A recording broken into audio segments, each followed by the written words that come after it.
We'll see how this works. Yeah. Hopefully we're live. It says we're live. We will soon find out. Just go check YouTube. Yeah, I'm going to try to get to the live dashboard. Cheers. Here we go. Control room. I think we are live. Hello, everybody. Hey. Do you hear me? Do you see me? There we go. Talar the Pilar. What's up, man? How you doing? Welcome back to another episode of This is Baseball, the test week, the pilot week. We're live here with Mr. James Schiano at James_Schiano on Twitter, co-host of mine on the Mets Up podcast.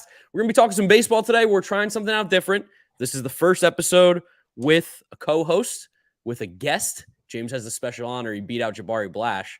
Jabari didn't answer me this time. So why'd you say that? No, Jabari's a good dude. I don't care. Jabari, he's a busy man. He's working. He has like a new company where he does like drilling and excavating, and like you need someone to clear out some land. Jabari is your guy. If you're in the Virgin Islands, Cobaz Enterprises, that's what you need to hit up if you're happen to be in the Virgin Islands listening to this right now. Excavating means like you're drilling and you're digging like in the purpose of finding something. Like, is he searching for something, or is he just drilling for the purpose of clearing things? For clearing things, I think, so people can develop. I think for development. It's probably a good hustle. He probably has a good sand guy. Probably gets a lot of sand. When I met him the first time, he told me, he's like, yeah, like I didn't think I was going to be a baseball player. I thought I was going to be driving trucks my whole life. He's like, and I was kind of going to be cool with that. I like the idea of doing that. And as soon as he was done playing baseball, he's like, let's drive trucks. Let's do it. But you gotta know yourself. Yeah. So we're going to have James on today. There's probably going to be less graphics. And honestly, I'm using StreamYard right now. I have no clue how to show you guys box scores for every single game, but you'll have to trust us. You can look along maybe on your phone if you're watching on a computer, or if you're watching it on your phone, pull up your iPad. I'm sure some of you are iPad kids. You could pull up on your iPad what the box scores are as we go through them. But yeah, we're going to be talking baseball today. Appreciate you guys coming and hanging out with us. We were not supposed to be doing an episode today because the Mets were supposed to have a home opener.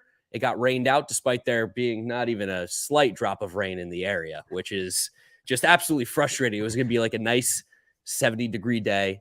And instead, we get to go tomorrow when it's going to be cloudy and 50 degrees. So that should be fun. Regardless, excited to talk baseball with you guys. James, you got anything to tell the people before we get started about where they can find you and all that? Nothing much. I mean, you guys can find me on Twitter. Mark, share my @James Schiano. Most of the content comes in the Mets Up podcast. Also work for a company called Mojo. I run their Twitter account, make some TikToks and fun stuff for them. Sports stock market, only for New Jersey though, so not that many people can actually be a part of it. But yeah, definitely just love talking ball. Let's do it. All right, Nooch, I see you in the chat. Let's go Buccos. Yeah, I mean, the Mets didn't play yesterday. We got to worry about that. Me and James, both Mets fans, choosing to wear zero Mets merchandise today. Not a single New York emblem, not a single blue, no blue and orange anywhere to be seen right now. We're in hiding. I thought you weren't streaming today. Yeah, I wasn't planning on it, but obviously a home opener got canceled. Brewers winning the World Series. Probably not, but they looked really good. They did look really. That's how I'm going to make it feel better about the Mets. They looked amazing. How can you beat the Brewers when they're playing like that? That's what I'm going to say.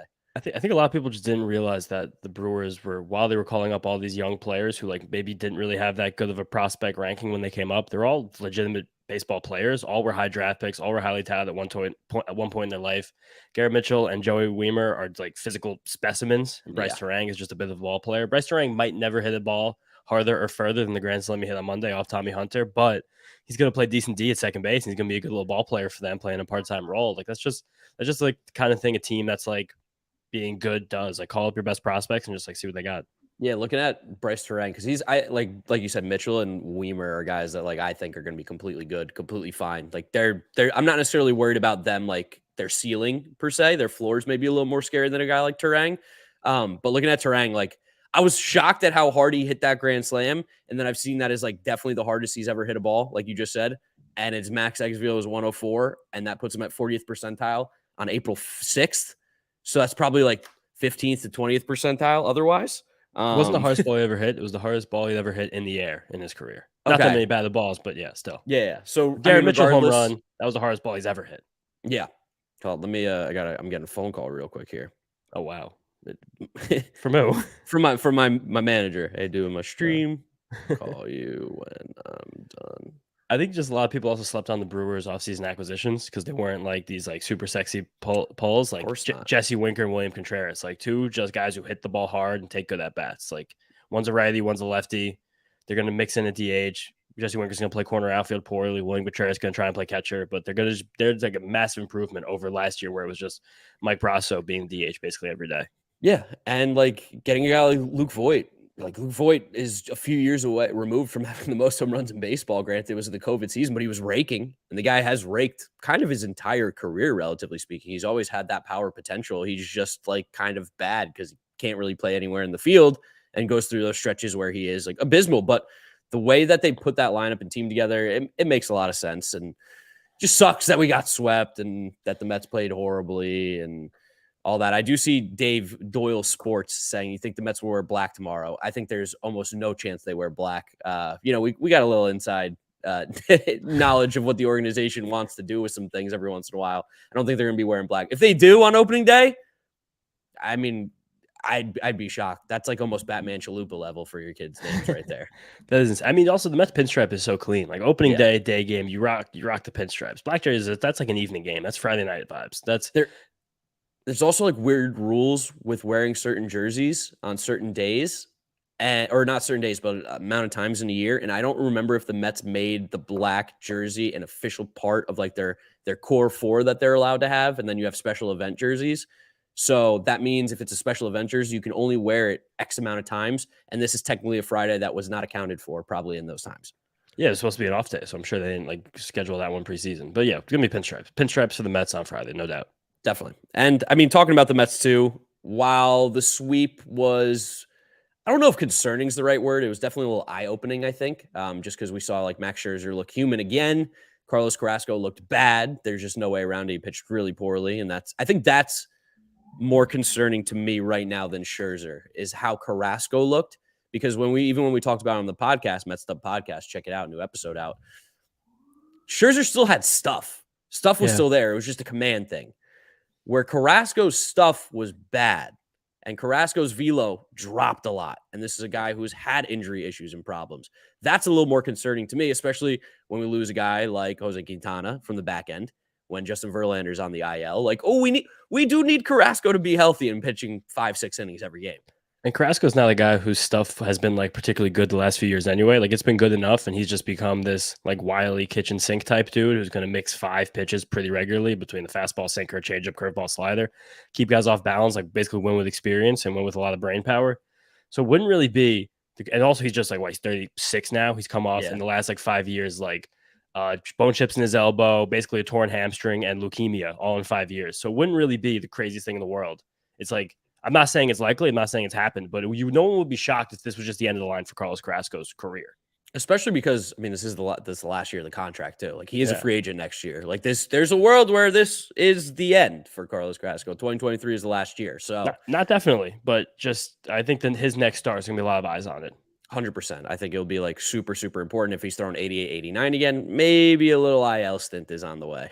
And if that does happen, like it brings up a concern with the Mets because he'll be now the 3rd starting pitcher to hit the IL since the middle of March. And this was a team that we were really lauding how much depth they had. That the fact that they did go 6, 7, 8 starters deep, and now we're going to be on the 8th starter if Carrasco does hit the IL, and it'll be the middle of April, and that would be Eliezer Hernandez, like Joey Lucchesi, like that's hope that you were hoping that was the guy who made the spot starts in June, July, and August, not the middle of April. That kind of changes the equation a little bit and does make me a little scared about the Mets. But Verlander is back and throwing. It seems like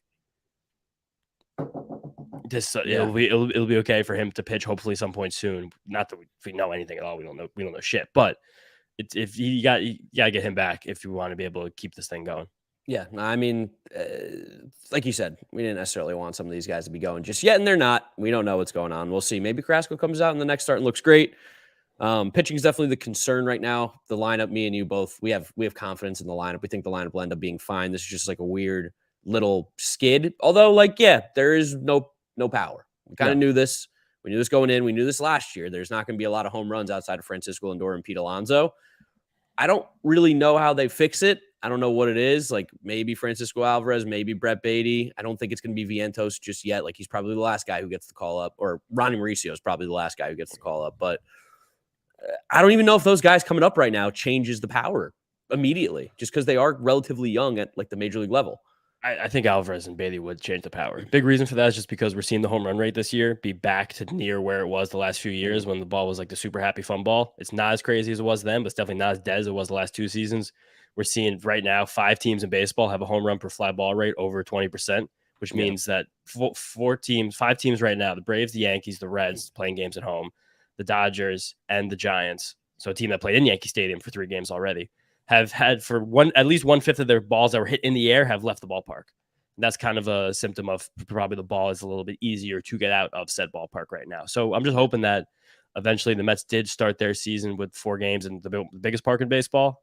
And then they play games in a park that was smaller where the other team hit 9 home runs and they didn't really hit that many at all. But I'm hoping that just like the guys like Nimmo and Canna just find a way to get the ball over the fence a little bit more. And then whenever Alvarez is with the team right now, Homer Narvaez actually did pick up an injury yesterday, so maybe he comes up and just starts mashing. I don't really know, but Beatty's a guy who probably, as long as the thumb's okay, does come up eventually and will have better than average power. Yeah. All right. Well, that's our talk about the Mets and the Brewers. I think that's enough. We've also done the podcast on if you want more Mets stuff podcast episode, just tweeted out like 15 minutes ago. Yeah, at Mets Up on Twitter and all social media. We appreciate any of you that do follow us. Shout out Nick Kowal. I know you're in here. All right, let's go ahead and start talking about some games from yesterday as well. First one being the Rays versus the Nationals. Rays win 7-2. Move on to 6-0 on the season. This begs the question, how good are the Rays? Are they 6-0 good? Are they the best team in baseball? What are you thinking, James? I don't think the Rays are the best team in baseball, but we had the conversation that we have every single year, like the last week of spring training, where you're like, I just don't see it with the Rays this year. And I'm like, there's absolutely no reason to ever say that ever again in your entire life, because every single time they're going to do something that surprises you. And the thing they did this year surprised us is just maybe have the best 1 through 5 in your rotation in baseball, like in terms of depth, top to bottom, and the fact that Wander Franco has just decided to become one of the best players in baseball like he always has been and just be that elite force in the lineup that's kind of mid otherwise. Yeah, I mean, like when I was doing my predictions, I put the Rays in 3rd. And I didn't feel good about it. And I didn't have them making the playoffs. And I was like, I feel very, very dirty that I don't have the Rays making the playoffs. We got breaking news. You got to stop talking for a second. Breaking news. Andy Martino said there's a feeling within the Mets organization that Omar Narvaez will head to the IL and Francisco Alvarez will be activated for tomorrow's Whoa, Francisco. They got to start him, right? I don't think so. I don't think. You think? It's Martino, though. It's Martino, so keep that in mind. But feeling within the organization, that is pretty interesting. I'll say this, too, about Andy Martino. As much as I hate him, everyone's said very nice things about him, which is just, I don't want to humanize the guy one bit. I want to think he's like a little scumbag piece of shit, but he's a really kind guy. Yeah. Sweetheart. Yeah. But I mean, you want to get some vibes, you want to get some energy in the stadium. You start the boy Francisco Alvarez at catcher, catching Tyler McGill, hit him 9th, 8th, whatever it is.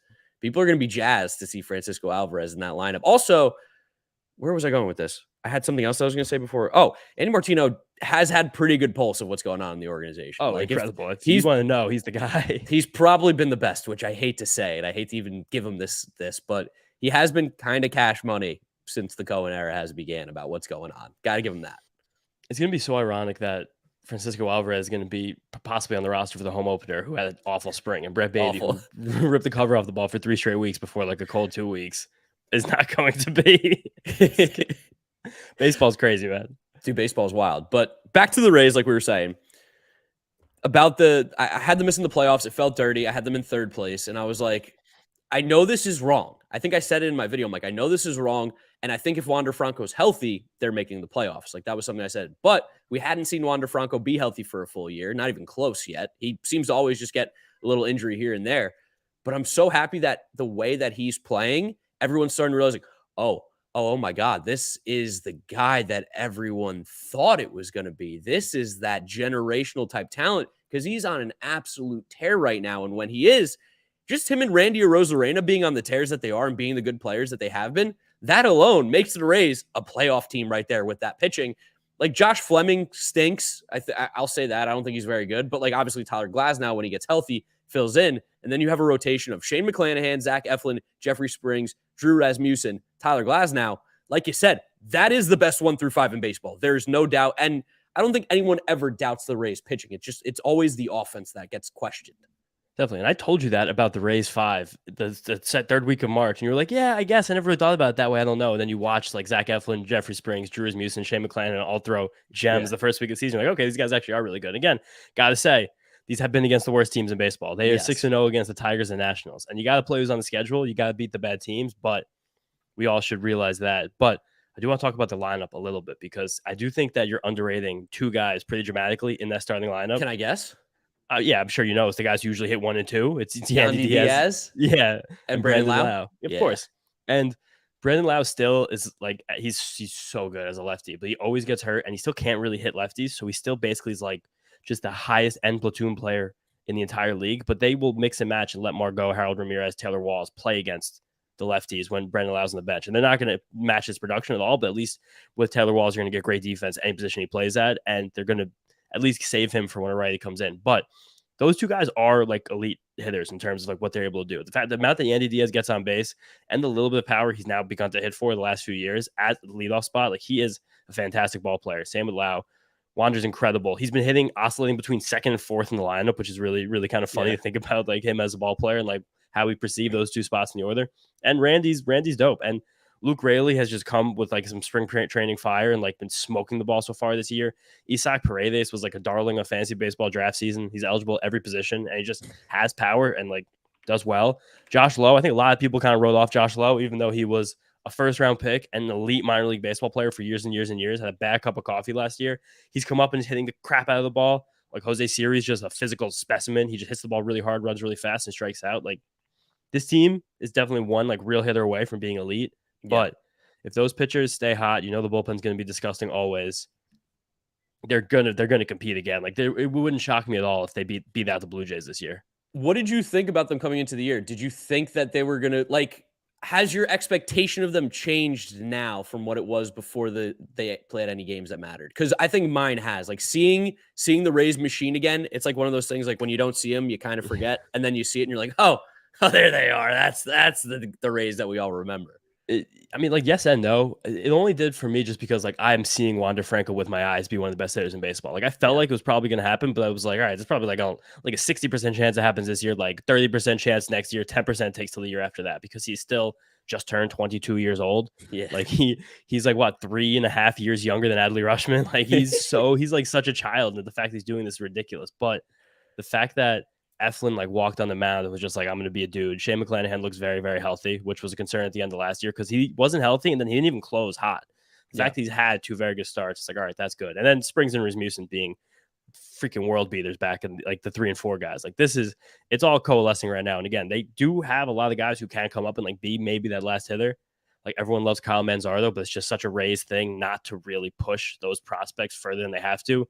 They famously kept Nate Lowe in the minors for, it felt like a decade. And now it's taken until he's like, 28, 29 years old to be a great hitter, but he'd really fit super nicely, like in the middle of this lineup as it is right now, instead of Heriberto Hernandez, who's hanging out down AAA or AA, wherever he is. But it's just like, they need that one more power bat. And I do trust that they might go out and try and get it at the deadline, but I'm not really surprised, but every single year I put the future on the Rays. Every single year I put the future on the Rays from the World Series and Trey Turner to win the MVP. It's been going on my entire life because I'm like, these two things, that's going to happen at some point. Everyone here is too good for this never to happen. And this team is dope. They're really good every single year.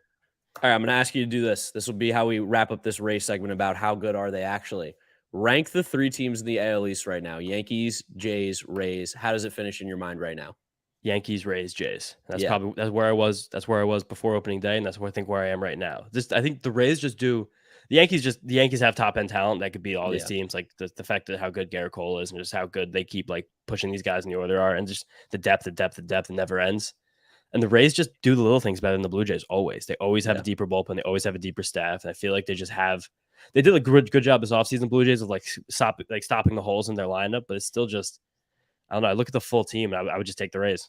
Yeah, I'm kind of with you too with the Yankees, Rays, Jays. I think right now they're the second best team. The Jays have played kind of terribly too, and I think their pitching's a little concerning, especially the fact that Barrios is so awful. They can't have that. Yeah, Bassett looks pretty bad so far too, and even Gausman looked like humanish. I love Kevin Gausman. I think he's incredible, but they just that 5 for the Rays is no one can touch that in the entire sport right now. And their bullpen is also like a thing. Oh, Like, it's insane. I mean, Peter yeah. Fairbanks is like disgusting. Jason Adam, Colin Poche, Ryan Thompson looks amazing. I'm going to shout out a guy later in the show, Calvin Faucher. That is ridiculous so far. Like he's going to be one of the guys I'm watching so far this season because it's just like, where'd you come from? Like, why are you so good? Also, we even mentioned Shane. Oh, he's not pitching. Is Shane Baz going to pitch this year? When did he get Tommy John? No, he's out for, I think, for the full year. I think it Okay, was okay. like May or June of last year, but I think the Rays are pretty much just like, we'll see you in 2024, Yeah. which I think is also smart. Like, no, they don't need him. They don't No. need another great arm like that.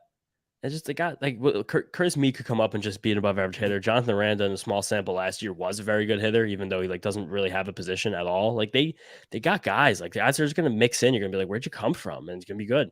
Yeah, Rays are definitely really good. Who's their next series? I wanna find that out because it might be interesting to see who they're going up against next. The Rays look like they're going to be playing. Let's go to Friday here. The Rays have got the eight. Wow, they start the season with the Tigers, Nats, and A's. Are you kidding me? I would kill for that schedule. I kind of love that because you just start hot, you start feeling good. Man, you talk about spring training. They got an extended spring training. They're playing AAA teams. It's kind of sick. Good for the Rays. They might start the year 9-0. 9-0, yes or no? Now they'll lose one. 8-1. Okay. Raise up. 8-1. To be fair, A's been playing a little bit better. They got a A's couple. not They got a that couple bad. against the Guardians. If you guys don't know, me and James, like our friend group, we were degenerate gamblers, but That. well, we're not degenerate, I guess. We like gamble very responsibly, but we love gambling. We enjoy it. It's something that like whenever we're hanging out, we're probably gambling a little bit. And we've decided that when we make bets with each other, we want to do stake bets. We don't want to like do for money. We were like, let's do a stake bet. We were always like making just bets with our like each other just about stupid things like full season win totals where the team would do better than another team. Like if any of our like colleges are playing against each other, favorite teams like in a series, we'd like make a bet, just like do fun. But then we kind of realized like it was like 2 years ago at this point that like we want to do things with our friends. Like I don't want to take your money from you. I want to like sit down and do something together. So we started betting like nice steak dinners with each other. It's a good excuse to like get our friends together. We all sit down. The loser buys the winner's steak. And one drink for everybody who shows up. So any friend can come, pay their own way, but the loser's got to get you a drink and get the winner's steak. And it's been an absolute blast. We've done it twice so far. 2 great nights, awesome nights. And me and James have one of who will win more games this year. I have the Nationals. He has the A's. It is going to come down to like 59 to 61 wins. And that's going to be who has. The crazy thing is the A's and the Nationals play each other like in the middle of August, I think. Like April 11th to the 13th. I have the dates memorized already. In Washington, me and James were going to go, but the Mets have probably one of the bigger series of the year against the Atlanta Braves at home. So that got shut down real quick. Yeah, killed that one. That would have been such a fun weekend too, but we can only dream. Maybe we could time like a 1:00 game with a night game, like take the Acela down and back. Just rip one day. Yeah, just do it, like make a vlog for it. It'd be fun. That'd be good content. All right, next up, we have got the Phillies and Yankees. I'm going to take a look at chat here real quick, see if you guys have been saying anything that, wearing a Pirates hat today because I'm ashamed to be a Mets fan right now. No, I'm just got to change up the juju a little bit here. Nick Kowal says Bass is going to get killed because of the pitch clock. He's always worked extremely slow. Being sped up by the clock is a problem. I don't disagree. I mean, we've seen it with some guys. I'm gonna check if that's true. It feels like Bassett works. It does feel like that, yeah. But I think it's also because he just like he labored a little bit last year at times, like just shaking off. I remember he would just shake off like because I have 9 different pitches. The A's get the Red Sox after that series. Interesting. Rays have an easy first month, apparently. Did you hear about the new Mets patch? Did hear about it, Matthew Rivera. Don't particularly care for it or against it. To me, it doesn't matter either way. Like Bassett was kind of middle of the road last year with pace. He wasn't super slow, but he definitely wasn't super fast. He was actually like exactly the same as Max Fried, which I consider a guy who works quickly. Okay, this is going to be a little plug too. Make sure you guys subscribe to the channel. This is going to be a daily live stream Monday through Friday, starting at 11 a.m., going as late as 1 o'clock Eastern Standard Time. Every single day during the middle of the week, going to have guests on like James. James might be our new Friday guest. Granted, today is not Friday, but he's going to be maybe our new Friday guest that we bring on every week. Bringing on some other YouTube content creators, other people in the baseball world, talking about what happened the previous day. It's a relaxed feeling. This is still the pilot week. This is still the test week. So it'll be graphics. There'll be a lot more professionalism, to say the least, to this stream in the coming weeks. But I do appreciate you guys. So make sure you are subscribed so you don't miss out whenever these go out, as well as drop a like on the stream. We're at 21 likes. Try to hit 50 on this every single time. Really do appreciate it. Now, like I said, let's move on to the next game here. Yankees and Phillies. Yankees won this one 4-2. Took a 3-game series from the Phillies, who look pretty pretty fucking awful, which is pretty awesome. I love to see it. So what do we think? Is this more of, because the Phillies opened up against the Rangers, right? Yes. In Texas. Yeah. Yankees moved to 4-2, Phillies 1-5. What do you think is more real, the Yankees 4-2 record or the Phillies 1-5? Like, which team do you think is more close to where they're playing right now?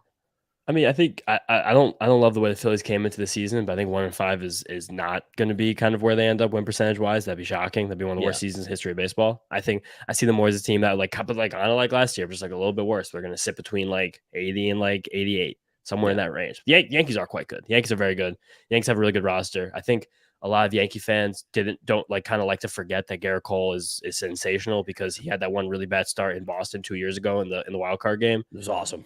Yeah, but that was the good. Not gonna lie, that was an incredible watch, and what amazing feelings in my stomach and my heart that built. But he's just like the best pitcher in baseball, basically, and he always is. I did a preseason pitching rankings this year, and I made him number 2 behind Corbin Burns, and people were screaming at me, being like, "He's a 3.5 ERA last year." I was like, "Yeah, he pitches in Yankee Stadium to the Red Sox, the Rays, the Blue Jays every couple of days. He had to go to the old Camden before it became like cavernous in the past. He's freaking awesome. Like all he does is strike everybody out, doesn't walk anybody. The only thing that gets him is home runs sometimes, but he's like been at it. He added a new color last year that didn't really look great. He kind of stopped. He kind of had like moments where he was throwing it a lot, not really. I think he's hoping to find a pitch that gets him more ground ball, soft contact, just to be a little better in that park. But when you have him at the top of that rotation, like you can do so many things wrong and still find a way to be like a well above 500 team.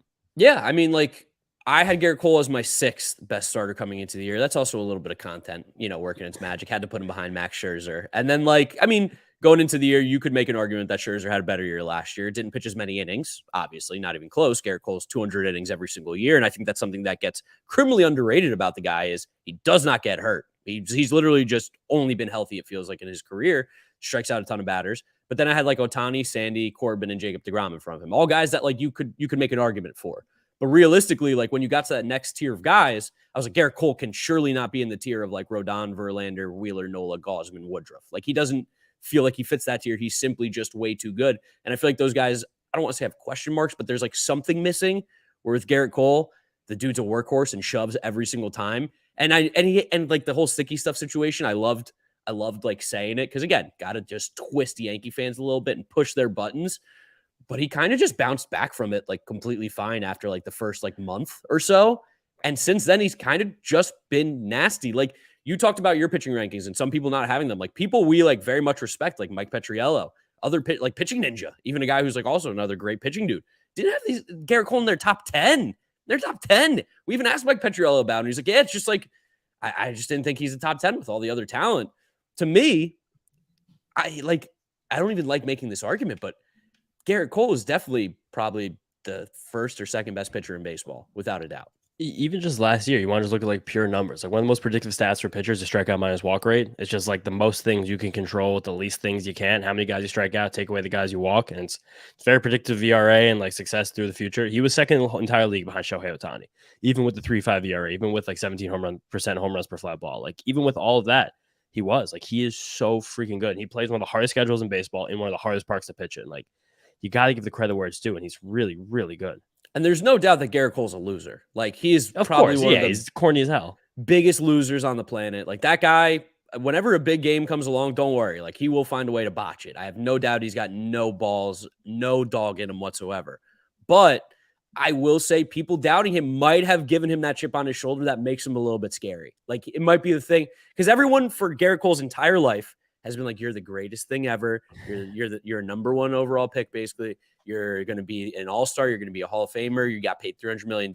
You want to be a Yankee. You got a Yankee. You got everything you wanted. This is the first year ever that people have doubted him outside of when he was in Pittsburgh and no one gave a shit. Maybe that's the chip on the shoulder that I needed. Since 2021, Garrett Cole is 4th in baseball in innings pitched at 394 behind guys that are only Sandy Alcantara, who's we know at a ridiculous rate, Adam Wainwright, who throws 82 miles an hour, Aaron Nola, who's also a stud, then Garrett Cole. That's pretty elite company right there. If you're talking strikeouts, no one comes close to Garrett Cole, relatively speaking. He has 519 in the last 3 seasons, including this one. Stupid.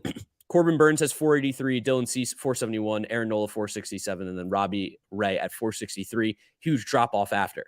Every single stat you look at, home runs, he gives up the most, but So does a guy like Max Scherzer. So does a guy like Justin Verlander. When you throw hard, when you throw like these guys do, you're susceptible to giving up home runs.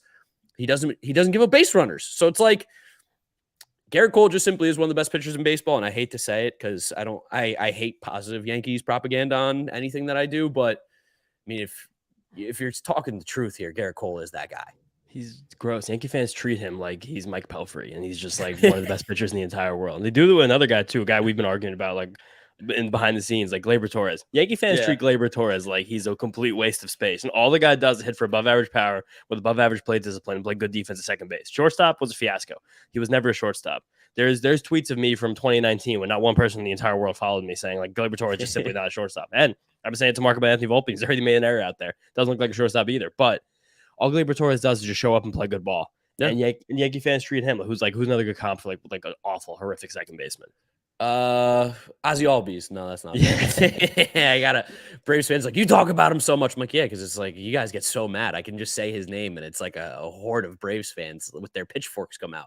Horrible second baseman. Yeah, for no reason. Yankee fans just treat him like a goddamn pariah, and he's awesome. Like, he's going to hit 25 home runs, he's going to steal 15 bags, he's going to hit like 260, 270, and he's going to have a good strikeout rate and a good walk rate. They treat him like he's IKF. Yeah, they do treat him like he's IKF. It's rude as hell. He's awesome. Like, he's showing out at the beginning of the year. I don't think he's going to be this good. Like, I don't think Gleyber Torres is stealing 100 bases. I think that'd be kind of shocking. He's shockingly slow. He's so slow. I think he's like middle of the pack in terms of speed, but looks like he's just, he got the ball player mind. He knows how to take a bag. He's been stealing more bases year after year. I thought at first he was doing it because he was like self-conscious about his lack of power after the crazy couple of years he started with. And now he just is doing it a lot. And it's like, all right, this is cool. It's really cool for fantasy baseball, but it's also just cool for him as a ball player. Dude, look how tight this hat is on my head. Yeah, it's leaving like yourself. No, it's 7 1/4. This is what I wear, but for some reason, I guess because maybe I don't wear this Pittsburgh Pirates hat. Oh my god, he actually is so slow. It's so funny. He's so slow. He's a horrible athlete, and I think that's like part of the reason why I just don't believe in him is because he's not that bad of an athlete. He's like 6'1", 210. He, all right, yeah, hits the crap out of the ball. Sure, but he's a horrible athlete in terms of like people that are like truly athletic. Like we used to have some athletic specimens in baseball, even on the Yankees. Like you look at Gleyber Torres, and you're like, oh, he's just like not that quick, like at anything. He's really taking advantage of that short porch out in right field too. Let's put it that way. No, for sure, but that's kind of part of it. You hit it where they ain't. That's where he plays. If he was on the Marlins, I think he'd be significantly worse. But he's not. Of course, that's part of the deal here. Boy, I mean, and shout out to the Yankees for not like playing him in center field like the Marlins do with someone who shouldn't be there. Yeah. And what do you know? Jazz Chisholm got hurt. I wonder if playing center field has anything to do with all the added stress onto him. Wouldn't want to put that guy at shortstop, the position he's played his entire life. Got to play Joey Wendell and John Birdie out of position instead. It doesn't make any sense. The power hitting Luis Ariz at first. Yankees look good, though. As much as I hate to say it, they look good. Look like the best team in that division, like we spoke about. Phillies definitely have some real concerns, which is awesome. Yeah, I'm down to shit in the Phillies for 5 minutes if you have the time. Let's do this. Is it time to panic for the Phillies? There's the title right there. There's the intro to this video. I'm going to say yes. I'm going to say it's time to panic, and here's why. There's not actual real panic like, oh my God, we're 1-5. We're not this bad. But I think the real panic comes in how this roster has been built. This roster is not built for the regular season. Me and you have spoke about this off air a ton of times. They have to make it to the playoffs. But the way that they're playing right now, without Bryce Harper and without Rhys Hoskins, and having guys like Derek Hall and Jake Cave and Brandon Marsh is going to play their bottom of the order is just piss poor. It's awful. And that's with Alec Boehm playing out of his mind right now. And we know Alec Boehm's not that good. You're not that guy, pal. He's fine. Like, he's a good ball player, but he's not a guy who can like rely on for like legit plus power. He's still hitting everything to the opposite field or on the ground. Like, that's Nick Castellanos looks terrible. He might be dead, and he plays in a bandbox. Like, oh, if Nick Castellanos' career just goes south, it would really be great for us as Mets fans. But their bullpen is unbelievably, a word you like, James, high variance. Yeah. There are going to be nights where you cannot touch them. They will be unhittable. But then every other night, they're going to walk 2 or 3 guys in an inning. They're going to give up a bunch of hits. They're going to give up home runs. They're going to make you sweat. And for a team who has top-end starting pitching at the top, below terrible starting pitching at the back end, that is terrifying. You are playing basically 3 games a week that are kind of just thrown up in the air right now because of how this roster is built. It's a toss-up every single game on those days, in theory. And the only game they've won, Matt Strom is one who started it. Yeah, like, they haven't won a Nola start. Nola had a real pretty bad start. And yesterday against the Yankees had like an okay start. But Yankees name is pretty similar to stadium he plays in, but that's not a great matchup for Aaron Nola. And Wheeler looked bad last week. I don't think he is actually bad. And then Bailey Falter and Taijuan Walker are like not exactly. I don't know. Like we love Taijuan Walker, but he he had a rough spring and he came out his first start and it was like, oh God, I hope this is okay. The velo was back in his first Yeah. start, but he was getting shelled and he wasn't throwing strikes. And the splitter was really the only good pitch. And Taijuan Walker is a guy who I was a little nervous about the fit moving to a stadium like Citizens Bank Park. And I think we kind of got a preview of that when you watch him pitch in Yankee Stadium and you see the ball going over the fence. And Bailey Falter's fine, but I don't think even Bailey Falter, I think, would be self-aware and be like, I'm okay. Like, I got you. Like, I'll throw you some innings, but I'm not gonna crush anyone. Mastrodom's a guy who's actually always been exciting to me, but he's still been a reliever mostly, and he's never gonna have the length that a team that doesn't really have that many starting pitchers or that many fully trustworthy bullpen options have. And there isn't really any reinforcement coming. Like Nick Nelson and Christopher Sanchez were expected to be the depth starters. They're both already hurt. Strained hamstring, strained tricep. And does anyone even know who those guys are in the chat? Like I didn't even know who those guys were a month ago. Nick Nelson, yeah, because he pitches against the Mets. But Christopher Sanchez, it's ridiculous. And then he's that lefty that Girardi would throw out there every time they get the Mets were smacking them early in the year. He's like, all right, Christopher Sanchez can throw 7.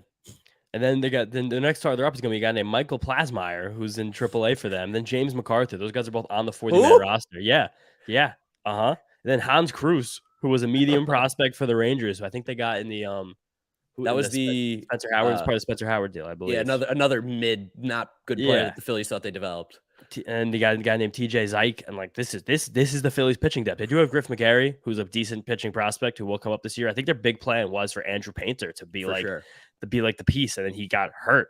But the fact they're relying on a 19, 20-year-old starting pitcher kind of tells you maybe this plan wasn't super well thought out. I don't know. Like this team has to get to the playoffs, and like everyone's gonna be like, oh well, Bryce comes back. I don't think Bryce is pitching. Last I checked, like he's not really going to change the bottom line that much. Like the offense is still pretty good. One hitter's not going to change the depth that much. The bottom of the order is still going to have Jake Cave, Brandon Marsh, and Derek Hall in it. Like it's hard to find the path forward for this team. If they could limp into the playoffs and make a run again, for sure, this team is totally built for that. But shout out Nick Kowal. Amazing that adding Trey Turner, giving him the $40 million didn't fix their bullpen rotation issues. I like this. I can click on chats and they'll pop up. Get ready for this one. Ready? This one's a good laugher. Mark salivating at hearing all these Philly nobodies. I love it, Alvaro. You know I love it. It's even funny. Like right now, the only like calming force in their entire bullpen all year has been Jose Alvarado, and we just know there's going to be a month, like a 2-week stretch in May, where he's not even going to throw one strike. Like this is all chaotic right now, and hilariously, the bullpen is probably the deepest function of their team. Yeah, like the fact that Dominguez, Alvarado, Kimbrel, even Bilotti, Soto, Brogdon, like at least all those guys on any given night can basically get anybody out. Are major league relievers. Yeah, those guys are all major league relievers with like a top end ability at some point if things coalesce. But you can't really bank on that. And you look at this roster, like it's kind of nerve wracking. Like the bench, Garrett Stubbs, Josh Harrison, Edmundo Sosa, and Christian Pache. It's bad. It's insane. I know Josh Harrison's going to get a big hit against the Mets this year. There's absolutely no doubt in my mind. He's going to have like a walk off against the Mets. Going to clip this at some point, but you look and you're like, wow. After you get through Turner, Schwarber, Real Muto, like what the hell happens next? So are you panicking if you're a Phillies fan? I'm not panicking, but I think that'd be more of like the realization. Like I would have been a little nervous coming into the season, like coming off the World Series hangover, having lost the World Series is all Philly teams like to do. And then you come into this and you're like, oh, this actually doesn't look that good when we put it out there. Yeah. I think, I like the idea of panic. I think it's just more so like you just got punched in the face. Now the Phillies have to figure out what they're going to do now. Shout out Matt Frivola says everybody needs to be punched in the face at least once. Told us to our face, UFC fighters. Like, you guys should get punched in the face. If you haven't, you should go get it, make it happen. I'm like, maybe we hold out on that one there. But Phillies definitely got punched in the face in these first few games. See how they react. I don't know. I don't know if they're built to bounce back from a really, really bad start, which they're kind of snowballing into, and I love it. 100%. Also, something just happened. I don't know if you want to change like the outline what we're talking about, but Baseball America's new top 100 just dropped. Really? I was wondering we could maybe like go through. I've been scrolling a little bit. Some interesting rankings on here. Yeah, let's hit it at the end. Okay. We'll do that as our like little end piece here. We'll talk about the top 100 from Baseball America. That's Phillies, Yankees for you guys. Twins, Marlins, real quick. We can talk about Marlins. Actually, they take the series from the Twins, right? That's a series win. Did they? They played 3, right? Or did they play 4? They couldn't have gone. No, they played 3. Then they won the Sandy game and they won last night. Yeah, I guess you're right. So they took the series from the Twins. Yep. Sandy Luzardo makes sense. Those are their 2 best pitchers without a doubt. Jesus Luzardo, legit. Is he good? I mean, he had that good start and then the wheels fell off with the Mets. But yesterday, 7 innings, 10 Ks against a Twins team that was among the lowest in striking out in baseball going into that game. They only struck out 3 times against Sandy Alcantara. I mean, Luzardo being legit is something that's always been possible. Do you think that this is maybe the year that he actually puts it together? Almost no doubt. Like he's been toying with a breakout for years. I think he probably would have broken out years ago if he didn't have apparently incredibly bad COVID that knocked him on his ass for months. And he lost a lot of weight and it was hard for him to get back to physical shape. He's always had it. He just he's been absolutely cursed to be part of two of the worst developmental organizations in the entire sport during his career between the A's and the Marlins. He's so freaking good. He's got that weird arm slot from the left side, gets the high 90s with the fastball. His slider's insane. He looks so good. It was always an issue of command and then just health. And if those are both good right now, there's absolutely nothing that's stopping him from being one of the 20 best pitchers in baseball. Yeah, and I mean, the good series win for them by all means. This lineup is still just really not great by any means. It's so weirdly built, but they got it done in this series against a good Minnesota Twins team who has looked very good to start the year. They had a good series against the Royals. They still played well in these games. They got a couple hits. They had, I think, against Luzardo, they had 6 hits in this game, 2 runs. Sometimes you're also going to run into a good pitcher, so you don't look too much into what's going on with the Twins for these last 2 games against 2 starting pitchers. Can I give you a wild Twin stat so far this season? Hit me with it. We know stolen bases are going crazy across baseball. Everyone's stealing. Everybody's having a fun time. Minnesota Twins are yet to attempt a stolen base. Yet to attempt one. And this is speed. Not really. Their speed's Buxton. I don't want him stealing any bases. Well, Nick Gordon's fast. Yeah, but he doesn't even play every day. Willie Castro, I guess, can steal a bag. Kyle Farmer, you might as well try and steal a bag. But Michael Taylor can. Yeah, Michael Taylor should. But this isn't really a base stealing team per se. They also threw out, that was a weird lineup they threw out yesterday. I'm looking at it too. Donovan Solano hit third and started at first base. That's mind-boggling to me. He's lefty masher, Donnie Barrels. Yeah. Trevor Larnach's been playing well too. I've been bringing that up, that he's playing well. That could be huge for them. Yeah, Larnach has been playing well. They keep leaving him the bottom of the order, even though he just hits every single time. He's good on base ability. I think the Twins are a team that did make me change a little bit my thought of them that opening series, even though it was the Royals. The Royals are piss poor, they're awful. But the Twins are playing with very legitimate urgency early in the season. I actually tweeted it opening day, or it might have been the second day of the season. In the 6th inning, they pinch hit for an entire inning, a bunch of lefties in the middle of their order, just to try and get a lead on the Royals in the middle of the game.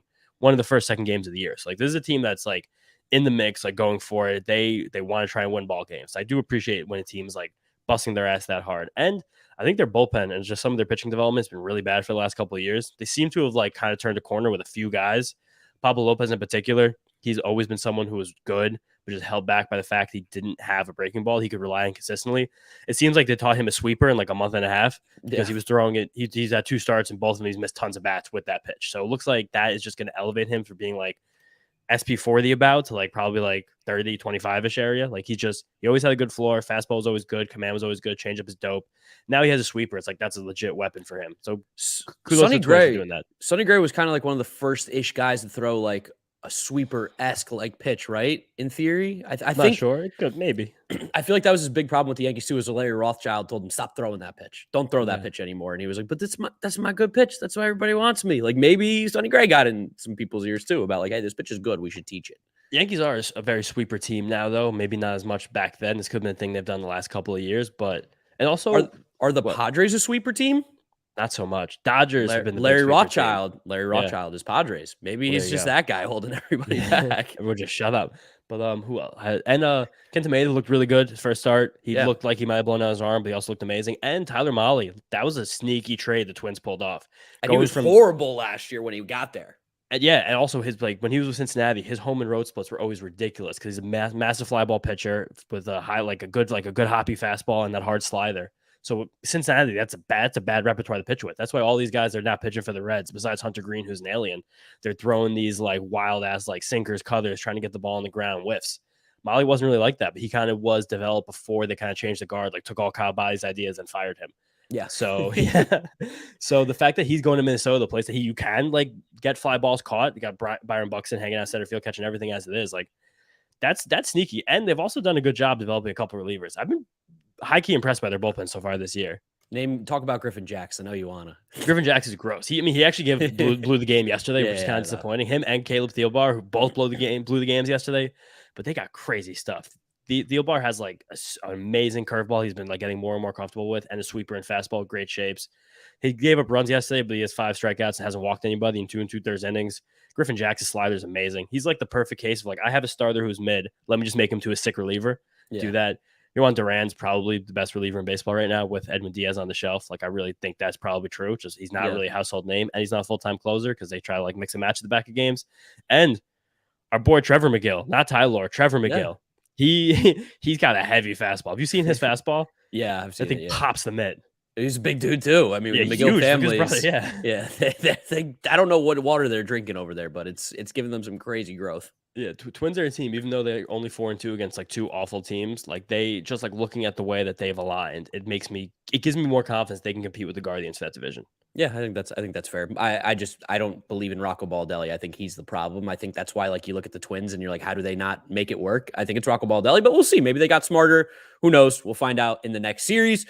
Next up, we got the Braves versus the Cardinals. Braves just really gave it to the Cardinals, made the Cardinals' weaknesses really show. We know this lineup is phenomenal from the Cardinals. Like, the lineup might be the best in baseball, honestly. Like, I've been saying that this week. I think top to bottom, there really isn't a hole there. Like, it's just good players, especially when Jordan Walker looks really good. And then they have Alec Burleson coming off the bench. And you're like, oh, he's really good too. And then they have Tyler O'Neill and Juan. Like, everybody they plug and play in this lineup is just good. Everyone forgot about Nolan Gorman too. Like, Nolan Gorman just like he's like I never really liked him as a prospect. I thought he just struck out too much. But as a guy who mixes in and only plays like when it's advantageous to him, he looks incredible. Like, no, he looks great.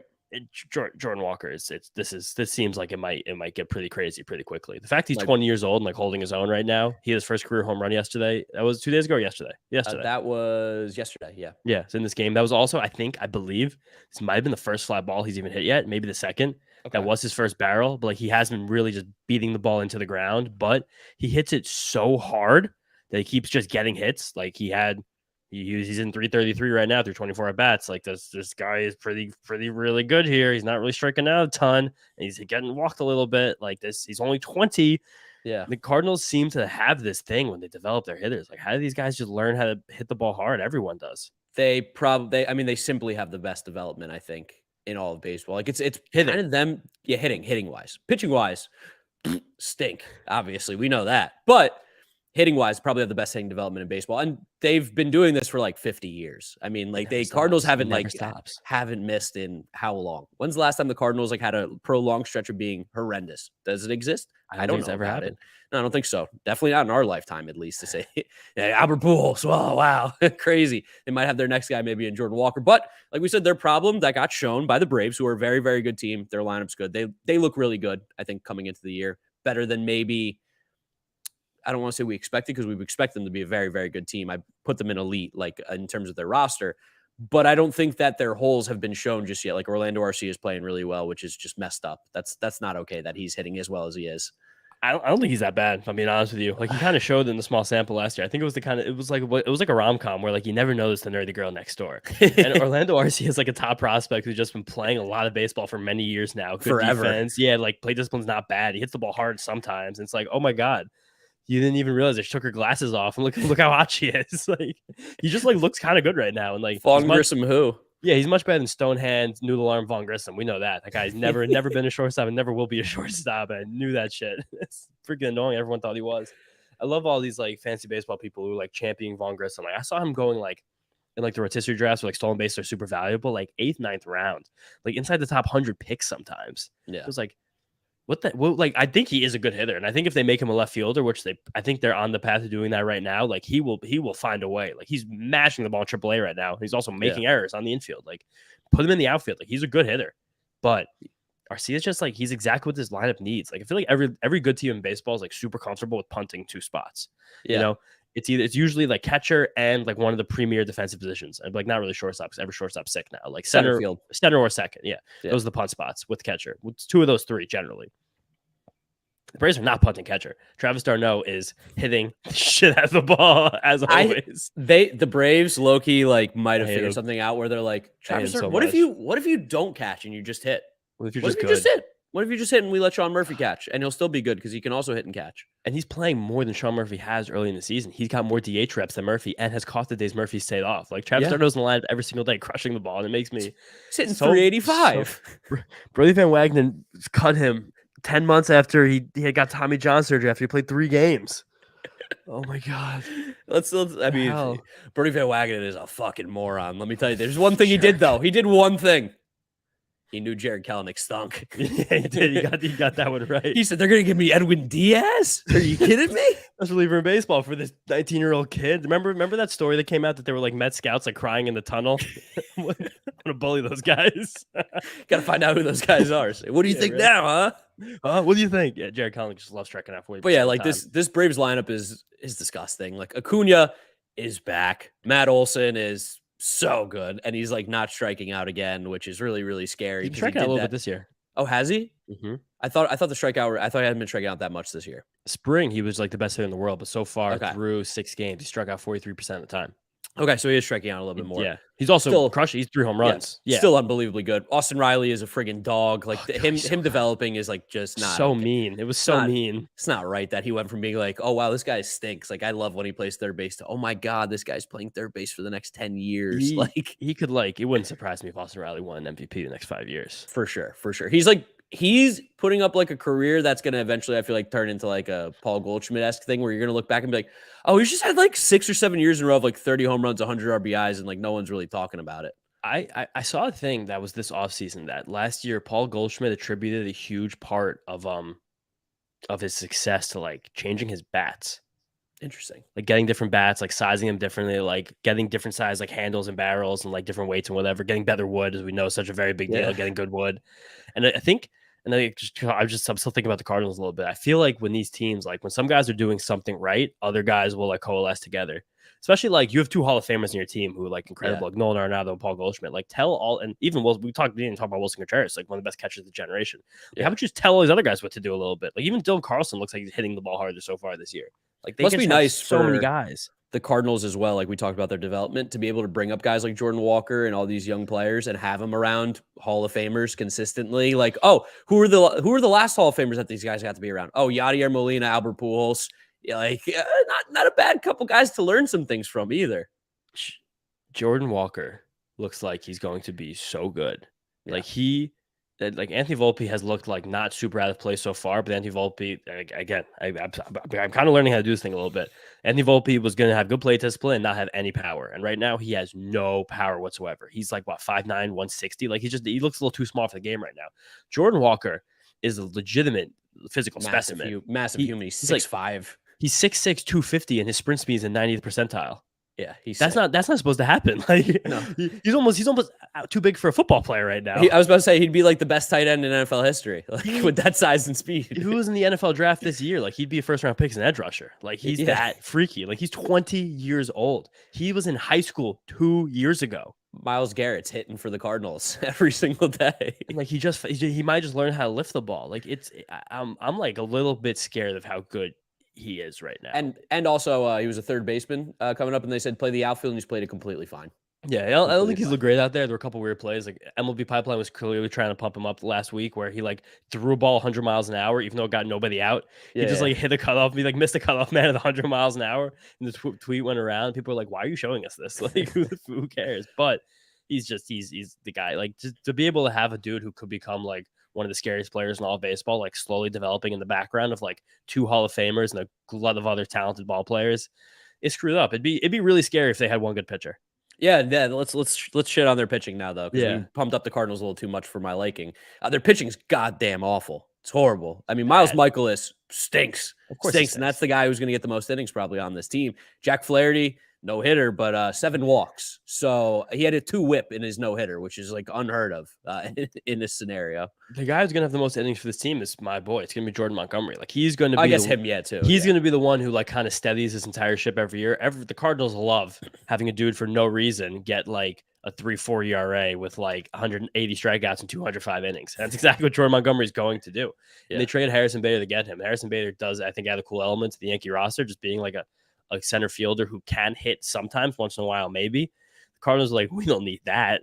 We have plenty of those. Please, give us 180 boring innings. I pray to God. We need that so badly. But there's also just like, I don't know, like Matthew Liberatore had a really good AAA debut. It was either yesterday or the day before. I think he got like 15 whiffs, 17 whiffs or something. But he's the kind of guy who like, he will just dice a AAA lineup because he's going to drop a curveball and a slider that you'll never see that kind of quality in the minor leagues. He'll get to the major leagues with his 91-mile-an-hour fastball and probably just not be super great. Like I don't see the reinforcements coming for them. Like Gordon Graceffo has really good stuff, but he's not in the 40 man. He could be a guy who gets some innings this year. Dakota Hudson is definitely not good. No, Never has been. definitely Jake not. Woodford's not good. Steven Matz is not good. Not good. Like Tink Hence is disgusting, but he's not ready yet. Like I don't 21. yeah. Like maybe they have enough pieces to go get like a real pitcher, but that would cost a lot. And I just don't know. And their bullpen's pretty awesome as well. Like, of course, like it always is, but there's just this team doesn't have anywhere near enough starting pitching to win a playoff series or at least make a meaningful playoff run. We saw it last year too. They got knocked out instantly by the Phillies. Like they're built. That's a team built for the regular season. They 100%. love to like win the division and get knocked out early.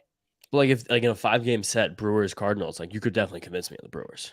Brewers all day. Brewers all day. I don't like the Cardinals matchup against anybody in a wild card series whatsoever. Like wild card series, I just think they lose. I don't think they have it because someone's going to have better pitching without a doubt.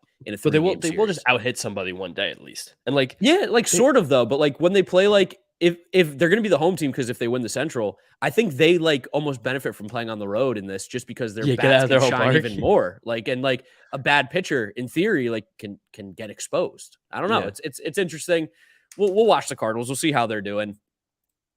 They're an interesting team to say the least. Definitely a little overhyped, but also I get it. Except on the pitching side. Also, just want to shout out Brendan Donovan. He was good, like play discipline last year. I hated him last year, and now because he killed the Mets that one series, I was like, who is this loser? And now he's come up and he's just like he plays multiple positions well. He's hitting the leadoff for them. He has good play discipline, and he has shown significantly more power than he ever showed as a rookie. He looks like a guy who is super duper viable as like a legit baseball player now, which again, just like hats off to the Cardinals for turning this guy into a really good baseball player for free. Yeah. my dad's in the chat. Pump the brakes on the Braves. What pitching have they faced? Nats and Cards. I'll hang up and listen. All right. Thanks, I mean, I'm not down to shit in the Braves right now. I think the Braves.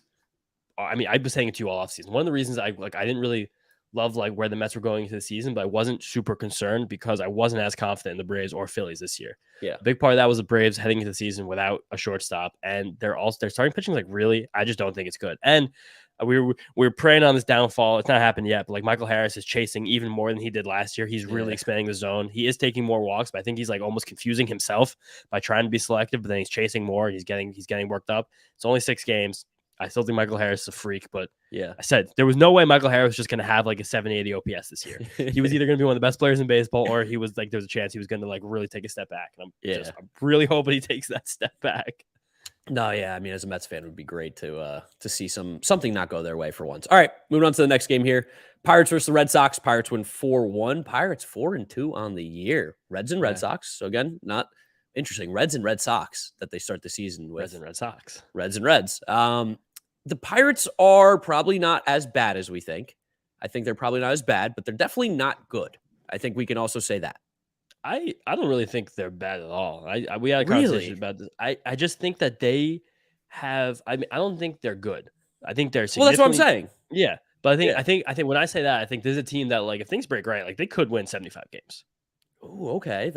I was thinking more like I think they break the 70 mark, but I don't see them being like because like when you start talking 75, then you're competition for 80. A couple things go your way. You're almost no, that's like what I mean. 80. Yeah, I mean, I don't think they're going to be buyers at the deadline. I just think that like they have a couple starting pitchers where if everybody takes a step, Mitch Keller looks like he might have taken a step. I'm not going to like really start pumping Mitch Keller yet because he's hurt me before, but the new sweeper looks really good. He still throws 97 miles an hour. Yesterday, he like completely shut down a very good Red Sox lineup. Well, not very good, a good Red Sox lineup, a fine Red Sox lineup. Yeah, have been hot a little bit, but it's when you're in Fenway Park, all you gotta do is just like play wall ball, and you could just like get a shit ton of hits. Like that, we know that. But Keller looked really good against them. That was in Fenway Park, though. Like I was really nervous about that from a fantasy baseball perspective, and like he just looks good. Like Ronzi Contreras just kind of looks good. Like Luis Ortiz is gonna come up. You guys probably got a whiff of that stuff in the WBC. Talk about a heavy fastball. That guy's fastball gets on you quick. It's good. Like they got some guys who like. I don't know. Like the bullpen's like not like David Bednar is one of the better relievers in baseball. We know that. And like Brian Reynolds is hitting the piss out of the ball right now. O'Neal Cruz looks good. Andrew McCutcheon and Carlos Santana are like major league ball players. Like Brian Hayes, I don't know what the hell happened to that guy. I don't know why he wants to develop. Might just not be that good. That kind of sucks. But like I'm a big G1 big guy. I think he's a steadying force at the bottom of the order. I think he's gonna play most days and like be kind of an exciting little ball player down there. Like they got some stuff. This roster really has some stuff. And I think Mitch Keller at the top, like being a pitcher who could be kind of really good if that sweeper actually takes effect, is a big deal. Have you heard about the new Red Sox curse that's happened? No. So Yoshida hit his first home run, hit it over the green monster. The little Yeah. kid caught the ball. The little kid's not giving the ball to Masataka Yoshida for his first home run. The Red Sox have like scored like 2 or 3 runs, I think, since that's happened. That is, I mean, that's just kind of what you get for raising a kid in Boston. Like, I know when that kid's like 19 years old, he's going to be a menace. Like, I'm not excited to watch that kid grow up if he's not giving this dude his ball back right now. But, that accent's going to be crazy. That's a little on the parents too. Like the parents got big time on the parents. Yeah, I'm sure the dad's a menace too. I'm sure they're bad like, people. If you're a Red Sox fan, like how are you not giving this ball back? Be like, hey, like give me a signed jersey and I'll give you the ball back. Like I want something in return for sure. I was like, you just signed $90 million contract. Give us 10 grand. Yeah. Give me some money. Give me tickets. Like I want every Saturday game. I want to sit at the Green Monster. Every Saturday game on the Monster. Masataka Yoshida out of his pocket. But like they're just straight up, I'm not giving it to him. I'm not giving him the ball. Crazy. And I think I think that happened with Tristan Casas too when he was in Tampa Bay. He hit his first home run, and the guy's like, he's not getting the ball unless he gives me like $500K. And they're like, come on, man. Like, he's a kid. $500K. Yeah. That's more than 1 year's salary. But the Red Sox they were the hottest team in baseball offensively, have not scored a lot of runs since. I think Keller's also kind of okay. But yeah, the Red Sox, like, I almost like don't even care to analyze anything about the Red Sox because they're so bizarre. Like they're going to hit some of the top of the row, the bottom of the row is bad. They're going to not really pitch that well. And they're just going to like limp to like 74 wins. Yeah, definitely. We talked about the Mets Brewers. Don't want to talk about them any more than we already had to. I don't think there's anything else to talk about there. Orioles, Rangers, Grayson Rodriguez debut going up against Jacob deGrom, who did look good. Jacob deGrom looked back to normal. 6 innings, 11 Ks, two hits, 2 walks, 1 earned run. Yeah, I mean, when we've always said it, when he's healthy, he is the best pitcher in baseball when he's healthy. It's just always if he's healthy. Will he be healthy? He looks healthy. I didn't see the velo on him, but I'm assuming it was probably right back-ish to normal. It was good. Yeah, I'm gonna double check right now. I'm looking at yesterday night, but I just want to double check myself. They also won. Like the Rangers look good. They do look really good. I did for people, this will be a spoiler. Oh yeah, deGrom was throwing 9,900 miles an hour. Yeah, he's back. He's back. As long as he's healthy, he'll be very, very good. And the Rangers lineup has been surprisingly good and not coming from Corey Seager and Marcus Semien. deGrom had 25 whiffs. That's disgusting. God damn, he's so good. He's so good. 11 with the slider and 12 with the fastball, 1 each with the changeup and curveball. Oh my God. He just had to adjust to the new mound in that weird field at Globe Life. Kind of miss him. and he did get to face the Phillies in his first start for a team that's seen him 1,000 times. Yeah, they know him very well. Yeah. But and I'm sure they're jitters. First time he's ever pitched for a different team in his life. Yeah. And first time, a lot of money behind his name now too. A little different than when he was with the Mets. But Adolis Garcia's been money. Josh Young's been phenomenal. I know you say he strikes out too much, but he's still playing really well. Like regardless with the strikeouts, out of the ball. Mitch Garver has been great. I love the idea that they're just like, we're going to DH you because you're a good hitter and you get hurt catching. So let's just have you hit. And he's doing it last year too. Yeah, he's been good.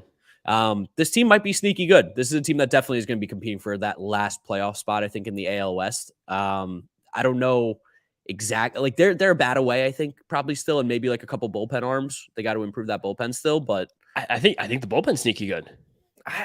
They're just like, if I'm going to shit on the Phillies bullpen, I also have to do it to the Rangers, and the Rangers have less proven guys, I think, than the Phillies. For sure. But I mean, Will Smith just got hurt, even though he was like kind of closing some games. Bruce Bochy just like trusting his guy, which is such a hilarious thing. But like with Clerk, it's fine. Jonathan Hernandez and Brock Burke are absolutely disgusting. Jonathan Hernandez has stuff. Oh, freaky stuff. And Brock Burke is awesome. Brock Burke is one of those like weapons. Like he's like the new Andrew Miller, where he'll come in and give you like 6 outs, 5 outs as a lefty. And like it seems like they kind of have an idea of like how to make these like mid bullpenish guys like get good. Like they were doing that. I'm telling you right now, it's gonna be kind of hilarious. But like Danny Duffy's gonna throw meaningful bullpen innings for this team. My boy Joe Barlow from last year, he's gonna come back up and be good again in the bullpen. They got, who's on this roster is gonna be bullpen depth for them. Your boy Jacob Barnes, hilarious. God, Jacob Barnes, Zach Littell, like these are all guys who are gonna come up and just like throw a couple innings for them. They definitely do need the bullpen arm. I think they also Andrew Heaney looks so bad. Yeah, he did look bad.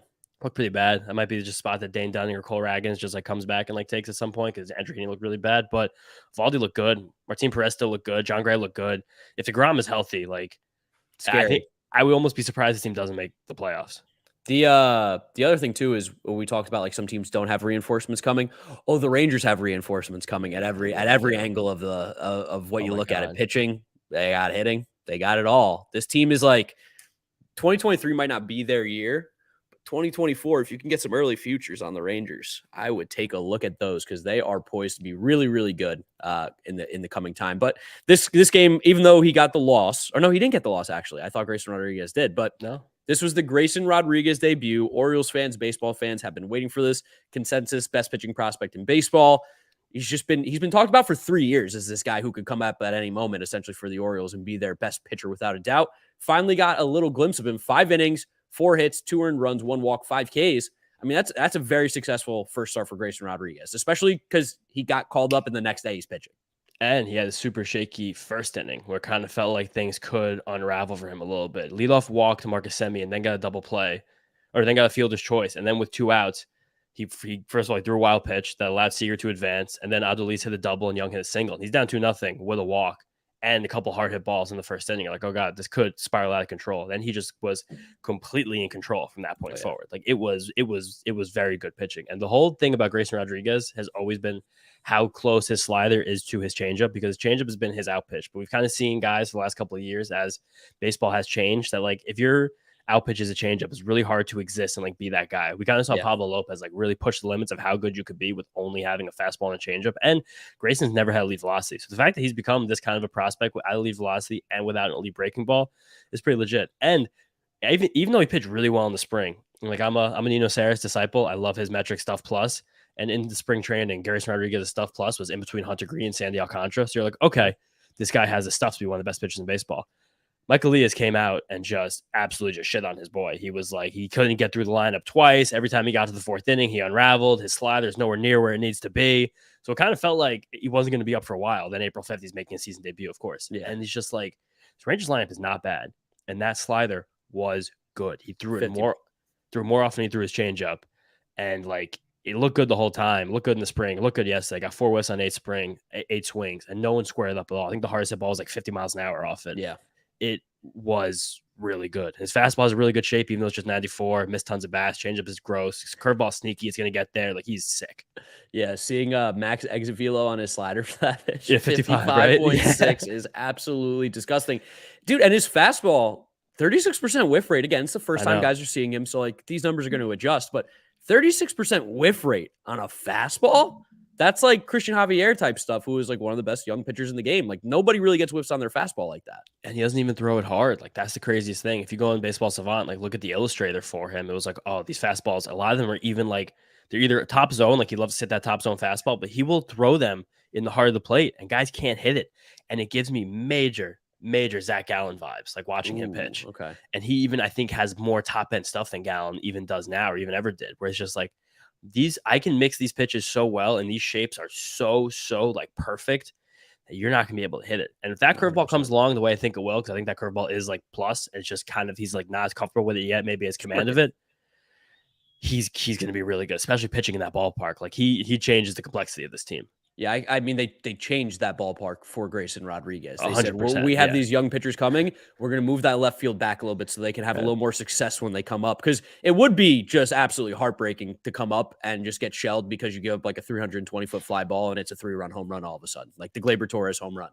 100%. And we've seen, I feel like the Orioles kind of wasted an entire generation of pitchers by doing that between Dylan Bundy and Kevin Gausman, who was like, all right, we've screwed this up once. Let's not screw this up again. They've gone elsewhere and been great. But with that team, they look like trash. Great for Dylan Bundy's a stretch. He's had a couple good moments, but Kevin Gausman's a perennial Cy Young contender. And the Orioles just completely botched that one. He was a can't miss prospect. Was able to miss. They missed with him. I'm just glad that Grayson Rodriguez's next start won't be in Globe Life because their camera angle is atrocious. It's up there with Busch Stadium as the worst camera angles to watch a game on. It's by far. I think Globe Life is by far the worst. It doesn't. It's just so high and far away. Like I don't know how they did that. I don't know why the angle's bad. It's like you built this stadium. It's a new stadium. You should have designed that the camera can be in a good spot. Yeah, the big takeaway here, though, I think, just Grayson Rodriguez is probably a superstar. If anyone plays fantasy baseball, I don't care how big your league is. If he's still a free agent, pick him up right now. Right freaking now. Also super interesting that the next game to talk about is the Houston Astros. And I just mentioned Christian Javier is a guy whose fastball doesn't have the elite velo, but gets swings and misses, and he throws in the top of the zone. Pitched against the Tigers yesterday. Tigers did win this series, weirdly enough. They took 2 of 3 from the Astros, But they got absolutely smacked in this last game, made me some money, which was really, really nice as well. Christian Javier doing Christian Javier type stuff. 6 innings, 5 hits, no walks, 1 run, 5 strikeouts. And then the Astros bullpen just locked it down. And the Astros lineup was great again. Like Chas McCormick, home run, Kyle Tucker putting up that MVP season that I think he very well could be having this year. His 3rd home run of the season. He's so good. He hits 5th in this lineup. Kyle Tucker. Kyle Tucker hits 5th. They have an aversion to hitting Kyle Tucker high in the order. It's been happening like since he came up. Like he has such a good skill set to hit 1st, 2nd, 3rd, anywhere in the batting order. And 5th, like his protection is David Hensley. Like it's good for his RBIs, bad for his runs scored. Jose Abreu with 4 hard hit balls in this game. He just is going to walk into that lineup and mash. Like Jeremy Pena's had a bit of a slow start to the year. Yesterday he had a big game.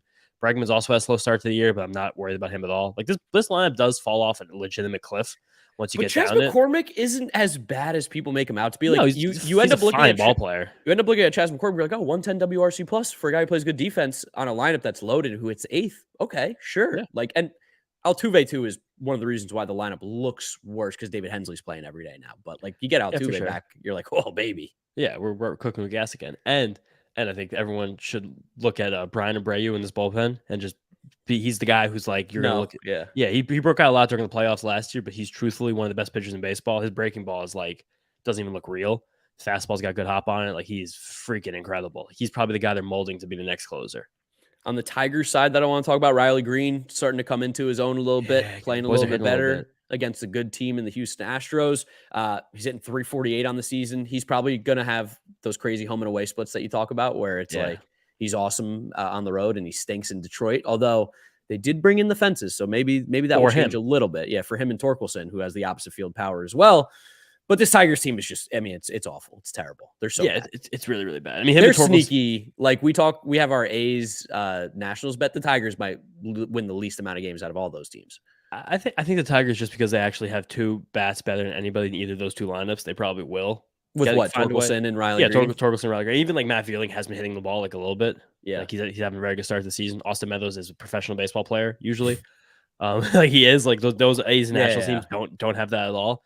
And Riley Green is still striking out a ton, like a little bit more than I'd like him to. It's still as much power he's gotten into so far this year. 32% K rate is not a place where he probably can be successful, especially with that home park.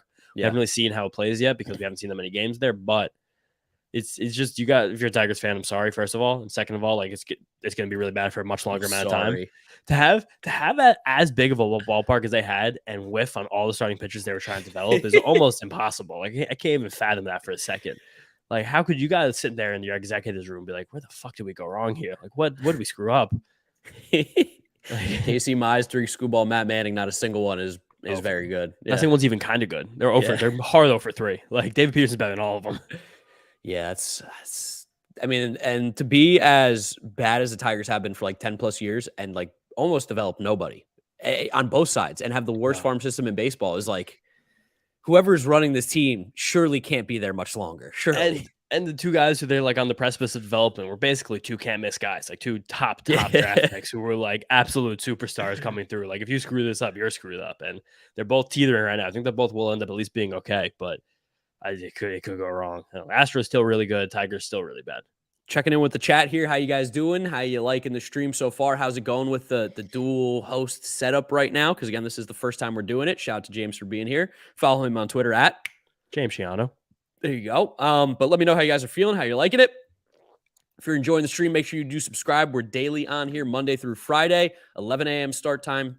This one might go to 1 p.m., closer to 1 o'clock than normal, but we have someone on. I think that's kind of how those episodes are going to roll. It's not just me talking.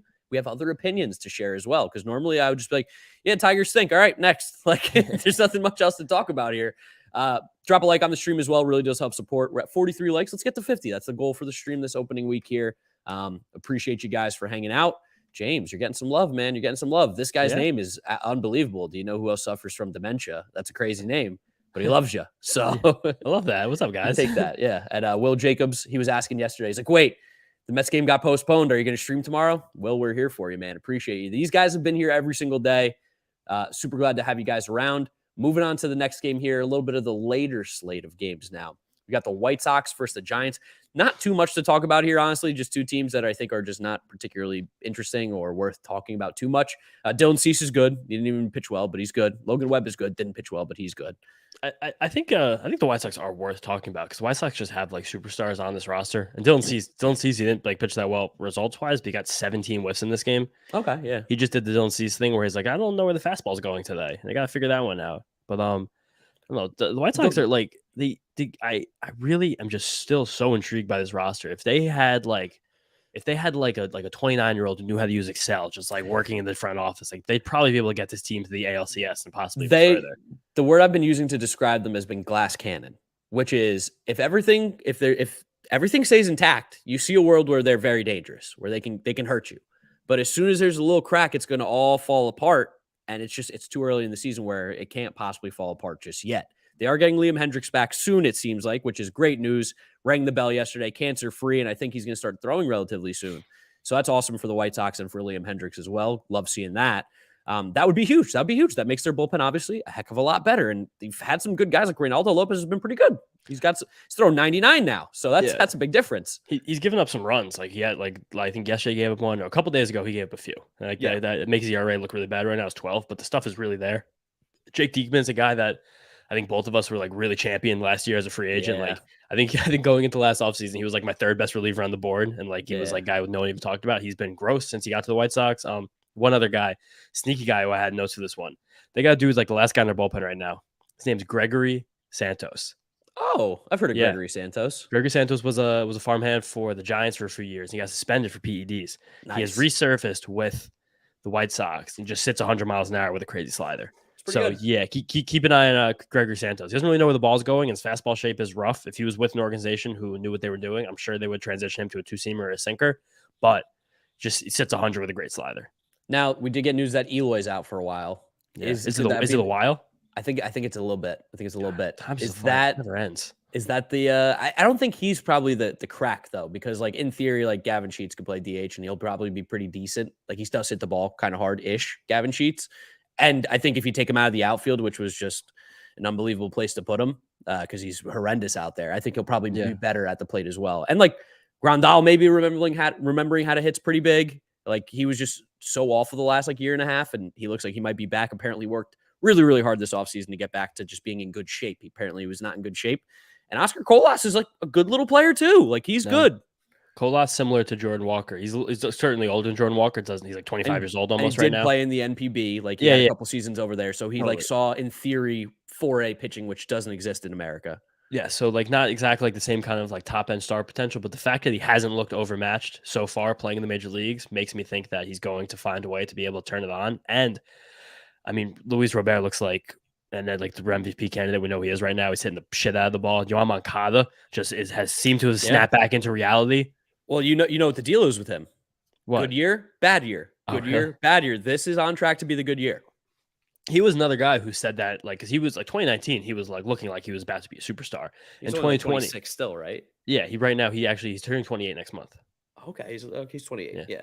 He's ready for the peak season, and he's a guy who said that like COVID mauled him.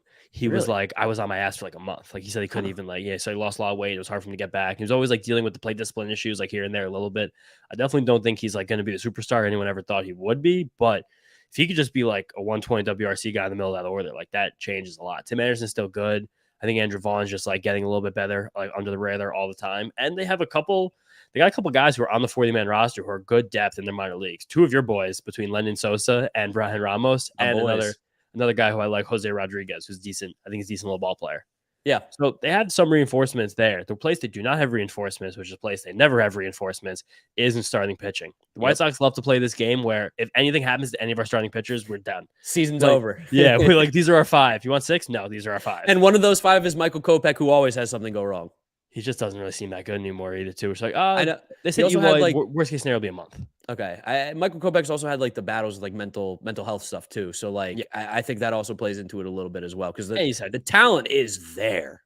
Yeah, I mean, I don't think the talent's kind of taken a step back the last couple of years. He's just losing like shape. This organization doesn't really know what to do to these guys. Like, no computers. No Excel. No one knows to use Excel. No. Jay Reinsdorf sees you on Excel, he kicks your computer, throws it out the window. What is this? What is this nonsense?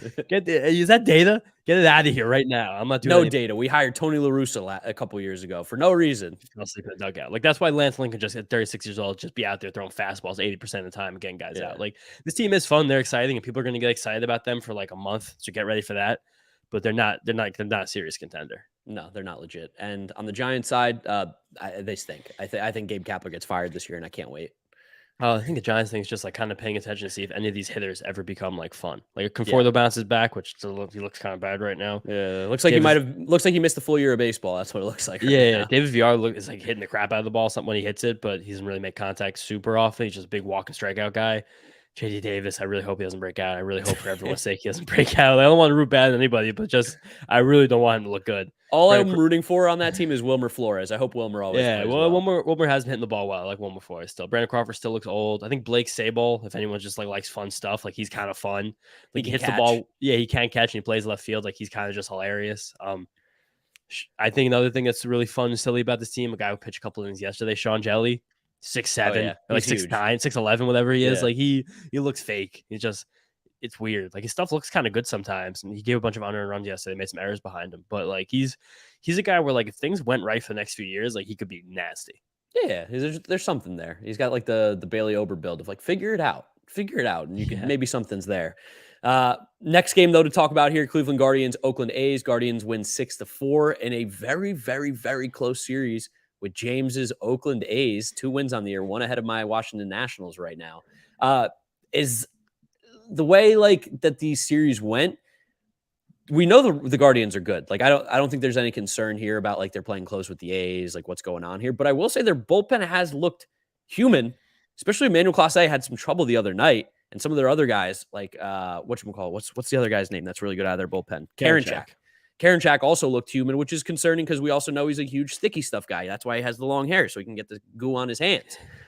But I mean, they're very good. And then they just like pull this guy, Hunter Gaddis, out who can just pitch 6 innings and do very well and give up 1 hit. Granted, it's to a AAA lineup, but like the Guardians are doing their Guardian thing.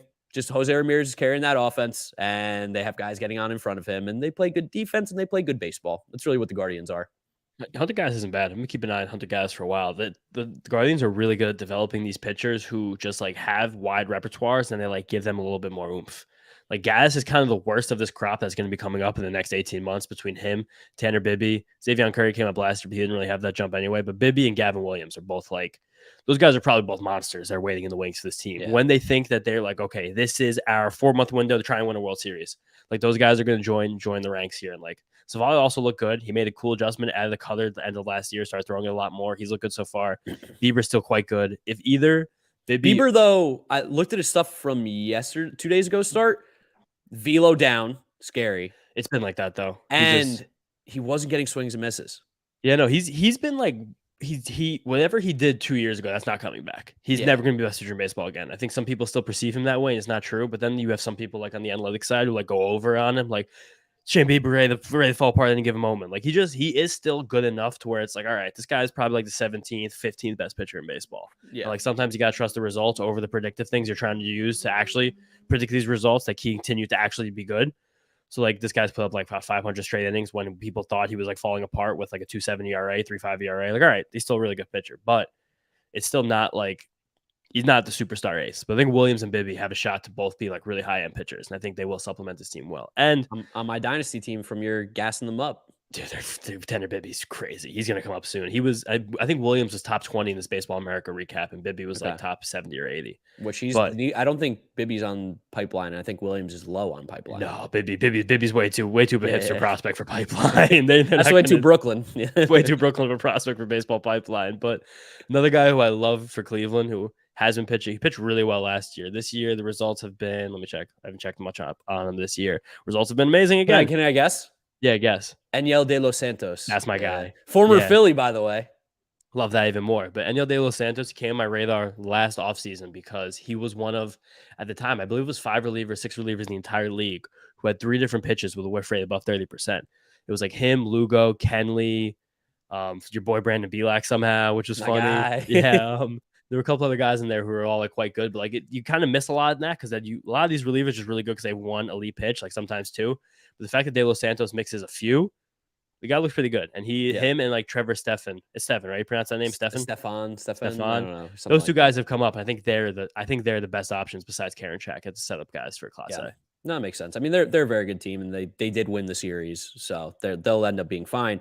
Shout out to Jerry's Familia. Hasn't given up a run this year. Has looked great out of the bullpen for the A's. Yeah, so, I love that. Jerry's Familia and Trevor May are boys. Yeah, Trevor Mays also looked really good. He got the win the other night. So shout out to the Guardians playing really good. Best team in that division, at least in my opinion. I think James shares that still, even though the Twins are closer, but they're definitely the best team.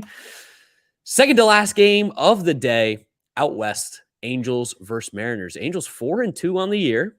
Mariners looking bad. The Mariners offense, I don't know if you've seen it. Outside of the guys that you expect, which would be Julio Rodriguez, Ty France, Eugenio, Big Dumper, and Teoscar starting to heat up now. Colton Wong has like a hit on the year. AJ Pollock has looked bad. They've been playing Cooper Hummel and Tom Murphy just simply way too much for their talent levels. Like, it's crazy. Jared Kelenic looks terrible. JP Crawford stinks. What exactly are you worried as a Mariners fan? That was something Mariners fans were asking me yesterday. Are we starting to worry just yet? I think a lot of people fell in love with the Mariners last year for the story and the hype and Julio and all this fun stuff. Yeah, team had incredible vibes. But I do think that, like, if you're objectively like looking at this roster going into the season, you probably didn't really assume you were a playoff team. And now watching the way the Rangers are playing, there's an outside chance you're their best team in your own division. Yeah, they just and like Ty France also playing out of his mind right now, and they still can't really even put up enough runs on the board like this. No. Getting Teoscar was, I think, important for them because they did need one more bat, but they probably still need one more bat. I think AJ Pollock, they're hoping, really just finds lightning in the bottle and becomes like a guy who can like DH, play the outfield, and like be good for them. Cooper Hummel has hit the ball hard in the past, but I don't think you're expecting as much as you would like to get out of him. The pitching staff, I still trust a lot. I know Kirby didn't look good last week, but I think he's still really good. Luis Castillo has finally become the ace that everyone always knew he was. Yeah, he's freaky as hell out of that crazy ballpark. Bullpen's disgusting, of course, but his team doesn't really have reinforcements coming. Kelenic isn't good. Taylor Trammell's not good. They picked up Nick Solak the other day, last week, if you noticed that one. They're going to give him a shot very soon. Move. Yeah. Evan White never got good.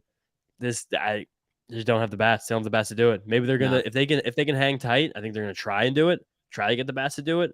I don't doubt they're going to make some trades, but they're definitely a hitter or two short. Definitely. Fuzzy, what's up in the chat, by the way? See you out here talking. You came in right when the Guardians were here. How'd you do that? That was impeccable timing. But I will not call Miles Straw Jesus. There's no way. He's absolutely not. No, he knows he's being facetious. He knows that Miles Straw is going to go back to being Miles Straw and hit 120. I mean, I'll call Stephen Kwan Jesus. Like that's my boy. He's that's your guy. Freaking love Stephen Kwan. Jimenez still looks good. Rosario's hitting the ball well. Guardians line is sneaky, like fine. Yeah, it's fine. And like Josh Bell hasn't hit yet, and it's been fine. So yeah. But the Angels, I think, also have looked really good.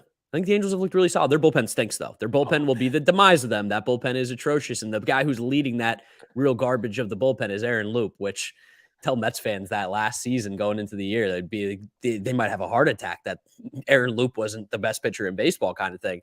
But the top three of Taylor Ward, Trout, and Ohtani, I think I might plant my flag and say that's the best 1, 2, 3 in baseball.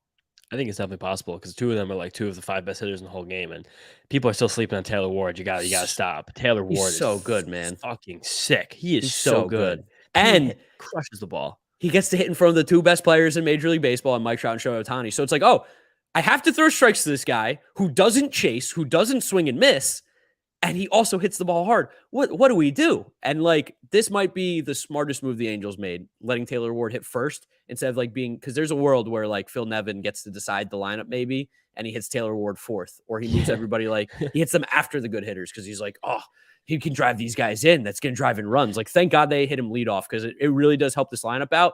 The rest of the lineup has been pretty awful for sure, and we knew this. I think you can expect more out of the Renfroe and Drury. I think Renfroe's and probably Rendon when he comes back. Yeah, when if he gets himself in order. Do you think that him snapping at the fans good or bad for his future? Oh, dude, I did an entire video on this channel about it. I said Anthony Rendon. I saw that, and I said he's back. Like him swing. Granted, he did swing and miss. If he would have connected, I think that would have done a lot more for his career. Also, maybe he wouldn't be playing this year if he connected. But imagine if he punched him. That would have been crazy. Part of me thinks that might mean he's kind of cooked. If he's really taking a heart what a fan is saying to him, why would you care what a fan is saying to you if you were a good baseball player? That's also true. You're hearing it a little bit, but I also like love the idea of like him like not giving a shit a little bit and like being like I'm Tony Baseball. Like I'm back. You doubt me? I'm gonna get in your face, let you know how good I am. Like play with a chip on your shoulder. I don't know. I'm a big chip on your shoulder guy this year. Garrett Cole, Anthony Rendon. Rendon's also just, he's too good to be bad. He's too good to be bad. And he had the injuries. That's why he was bad. But before the Angels signed him, he was like one of the best hitters in baseball. I actually heard a personal story the other day. I'm not going to share who told me this story, but it was when Rendon was still a younger player with the Nationals. They were playing the Mets, and this person who actually used to play independent baseball, play college baseball, he was at a club. He knew a guy on the Nationals, so they just like met the Nationals out one night. You have to text me the name. Yeah, I'll text you who it was. And he basically said that this was even Rendon, like before he even popped off. Like, it was pre-2019 Rendon, that he just wouldn't stop hitting on his girlfriend. He just wouldn't stop. And eventually stepped to him, was like, yo, you gotta stop. And Rendon's like, what are you gonna do about it?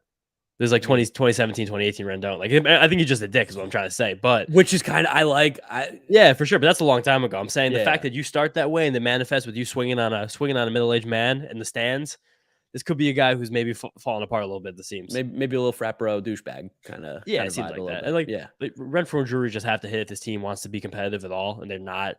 Logan O'Hoppe looks really good. He looks really good. He might just be really good. Remember when the Phillies traded him for Brandon Marsh? That's probably dumb. They could really use Logan O'Hoppe as like a DH right now, or trade him for a pitcher maybe. I don't know. Yeah, and the Angels are just like so funny because they only have lefties in their rotation besides Shohei Ohtani. Like, I don't even know how that happened. Rendon is a munch. Yeah. That's awesome. Love the kids. Love the lingo. But I just like this team is total paper mache. Like, you're gonna be excited about them for a month, and in July you're gonna be like, wow, how are they 17 games under 500? I'm drinking the Kool-Aid so hard. I've been I want Trout and Ohtani to be in the playoffs so badly. No. And what's gonna be Ohtani's last year in LA?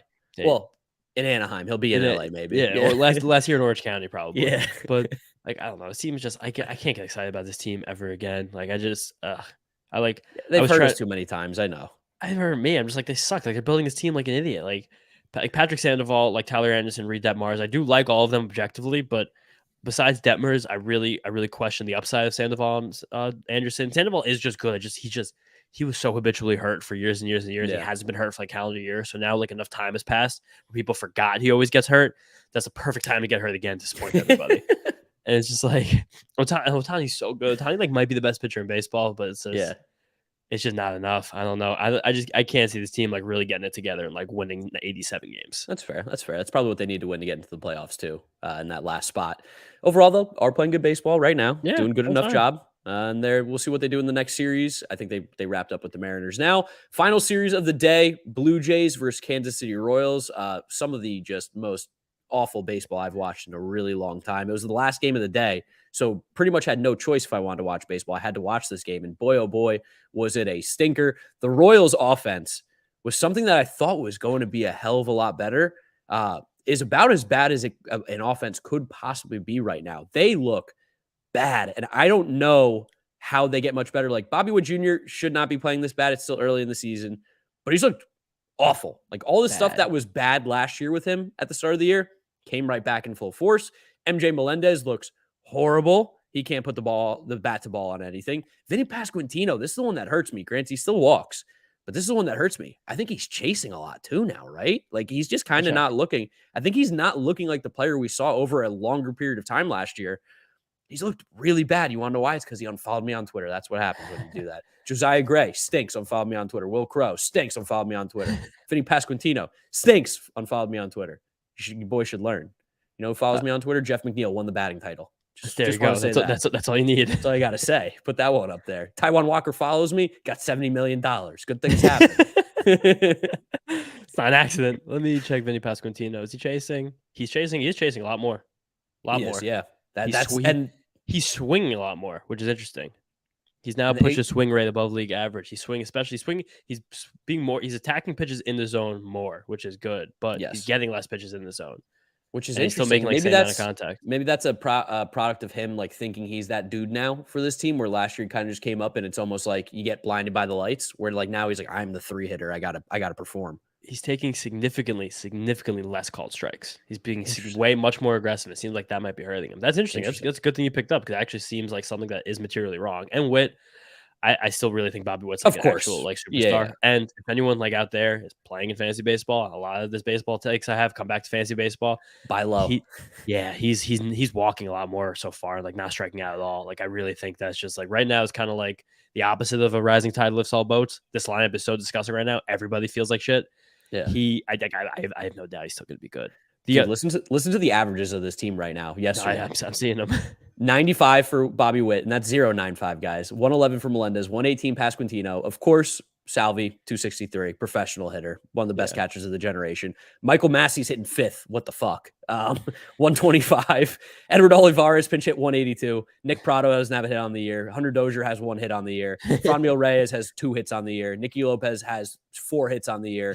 Jackie Bradley Jr. hits 9th. He had the second highest batting average in this game at 200. Jackie Bradley Jr. I mean, this lineup was so bad they made Alek Manoah look okay yesterday. Yeah, who's we know like fake good, which is gonna fake good. Ooh, where the Canadians in the chat? I know they're gonna start screaming right now. Oh my god! I offered somebody trying to make a big dynasty trade before the season. Julio Urias is like the headliner of a package. Julio Urias or Luis Castillo, who are both objectively amazing. But I'm consistently so good in this dynasty league. Everyone thinks I'm trying to get one over on somebody. I'm like, no, I'm actually just trading good players because I want other good players. And this dude took a package for Jose Ramirez that was headlined by Alek Manoah instead of one of those 2 pitchers. Headline for Jose Ramirez? He was like, I'm getting a top 5 dynasty pitcher. I was like, you're an idiot. I'm just telling you. Jose Ramirez is like 28 as well. 29. He got it was a bad trade. He got Alek Manoah, O'Neal Cruz, and Ellie De La Cruz. Oh, you told me about this one. Yeah, bad trade. Oh, horrible trade. I offered him his choice of either Julio Urias or Luis Castillo. His choice of either Andres Jimenez or Jeremy Pena, and his choice of either Pablo Lopez or one other player. And I was like, that one, huh? I was like, dude, what's wrong with you? You stupid. People get blinded by the upside and don't realize some of these players might not be good. I'm going to let you take this one away, James. Why is Manoah fake good? All right. Why is Manoah fake good? I think Manoah does have some elements of him that are very good. Like Alek Manoah's slider is freaking sick. It's a super good pitch. It's amazing. But that is the only pitch that he uses that gets whiffs on. And it's not like at the elite level of other sliders that we see like headline guys' repertoires like Spencer Strider or Jacob deGrom when there really isn't another pitch. He's been mixing his changeup in a little bit more, and I think that changeup has some potential for him. But I just don't really like Manoah's sinker or fastball. And I think the fact that he throws both of them at a high rate means like neither of them are really that good. It's kind of like you got 2 quarterbacks, you really got none. I kind of feel like that with Manoah and his fastballs right now. So unless Alek Manoah can do something meaningful to make one of those fastballs become something of a plus pitch, like I'm really just like I don't know what's gonna happen to him. You don't see the ceiling with him. I really don't see him ever being like a Cy Young ace type guy. Like I think he's a fine baseball player. And again, like if he my light just started flickering, like popping like a strobe light in me. I was like, what's going on here? He also just like, it's just, I don't know. It's just, he doesn't miss as many bats as a guy who doesn't really have as good a command should be missing. It's just, there's not, he kind of got the credit for winning a lot of games last year and like having a lot of big games as being like, all right, this guy's nasty. But if I look at him, I'm just like, there really seems to be a lot more that needs to be done for him to actually get to this next step. And a lot of that is too, like, the 2.2 ERA last year, like everyone sees that, they're like, this guy's incredible. 200 innings, won 16 games for sure. But he really didn't strike that many guys out. And it's just like, I don't know how much longer. And he didn't really get that many ground balls. So like, if you're not striking guys out and you're not getting ground balls and your pitchers aren't really grading as like plus, and you don't really have an effective fastball type pitch between fastball and sinker, 2-seamer, or cutter. Maybe that's the way he gets forward. He finds a cutter, and that's what he does. He does the Ashcraft, which I'll talk about later. But I just don't really see him being like this like superstar type guy. No, that's fair. That's fair. I mean, this will be my last question about this, and then we'll start talking about some pitchers and wrap the stream up towards the end here. Manoah, did you see the comments with him and Verdugo the other day? No. Going back and forth at each other, some beef. Verdugo's basically like, I don't fucking like this guy. Like he's definitely like he's an both asshole. douches, yeah. And like they basically were just going back and forth, and Manoah's like, yeah, like I don't.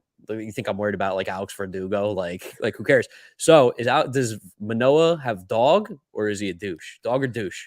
Dog or douche? That could be a good segment. I think he's got some dog. I think for sure has some dog. Based on the fact that that's what makes me kind of like him a little more than maybe like where you feel ish.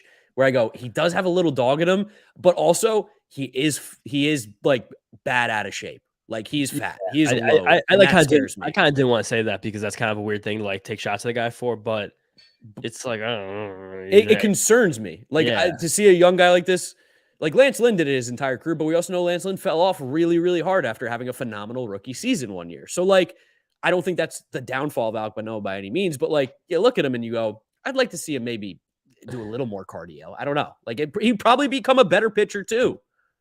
Oh my God. Omar Narvaez officially on the IL with a calf strain. Francisco Alvarez season, baby. They say could be out a month or more. Wow. Things just change really quickly. Things just change really quickly. Opening day got a little buzz now. A They got to little more start. They juice. have to start Alvarez. They have to. People are saying that we're not going to see Narvaez until June. Wow, interesting. I mean, on this channel, we can say something here, but good or you like Alvarez playing over Narvaez over these next 2 months? I do objectively, but I also the Mets actually announced he'll be out 8 to 9 weeks. You never see that. 8 to 9 weeks is a crazy timeline. It's a weird timeline, but usually 8 to 10. That's so weird. Yeah, right, 9. Why 9? But I mean I've been part of the camp for a little while that I want Francisco Alvarez to stop catching because I think he has the ceiling of like one of the best hitters in all baseball. So I'd rather just focus every single bit of resources on that. Like if at any point being a catcher takes anything away from his offense, you fucked up. Yeah, he did. Like the stats he was putting up in the minor leagues between plate discipline and power. People don't put that up. Yeah. And when people put that up, they don't put it down at the ages he put it up at. Like he has like the same stats that Kyle Schwarber had coming up, but Kyle Schwarber was a collegiate athlete. It's like 23. Yeah. When they convinced him to stop catching. Alvarez doing this at 19 and 20. Like he has the high end potential as a hitter to be one of the best power hitters in the entire sport. Yeah. So the fact that he's gonna be thrown to the fire now, I think is good. The fact is being as a catcher, it does make me a little bit nervous. That's fair. I start him opening day. I love Nito. Give Alvarez the start, please. Or wait, who's pitching for the Marlins? Oh man, if only if it was Luzardo. I think it was Edward. If only if it was Luzardo, because then you could put Alvarez at DH. I mean, you can still put Alvarez at DH against a righty. Maybe that's the move. You should put him at DH every single day. Put him at DH. That's how he starts. Let Nito catch. Let Alvarez DH. Maybe that's how you get him into the starting lineup. Wow, this changed things. Yeah, this does change some. This changes vibes a little bit. Vibes are a little. Would have been great to know this information last night. Yeah, we were recording a podcast. Yeah, now we have a whole podcast that we don't mention this once. No, but it's all right. I mean, no Mets podcast is mentioning this right now. And you know what? EB Camp says it best. Hey, at least McCann's gone. We can hang our hats on that one. Yeah, McCann is gone. That are all the games. Good English, Mark. Those are all the games from yesterday. Been great talking with you, James. Appreciate it. If you guys are new to the stream, make sure you subscribe, drop a like on it. Really do appreciate it. Monday through Friday, 11 a.m. start time. We'll be going over baseball. James is going to be a recurring guest on the show. I think we're going to do Fridays for James, even though today is Thursday, so it doesn't make sense. But we have opening day tomorrow. Yeah, we're going to wrap it up. Friday. Yeah, their plan was Friday. We are going to wrap it up here. James is the pitching whisperer. He's the guy who just always finds these random pitchers that pop off. So I thought it'd be fun to end the stream going over pitchers you don't know, but you should know. James has how many guys you got, James?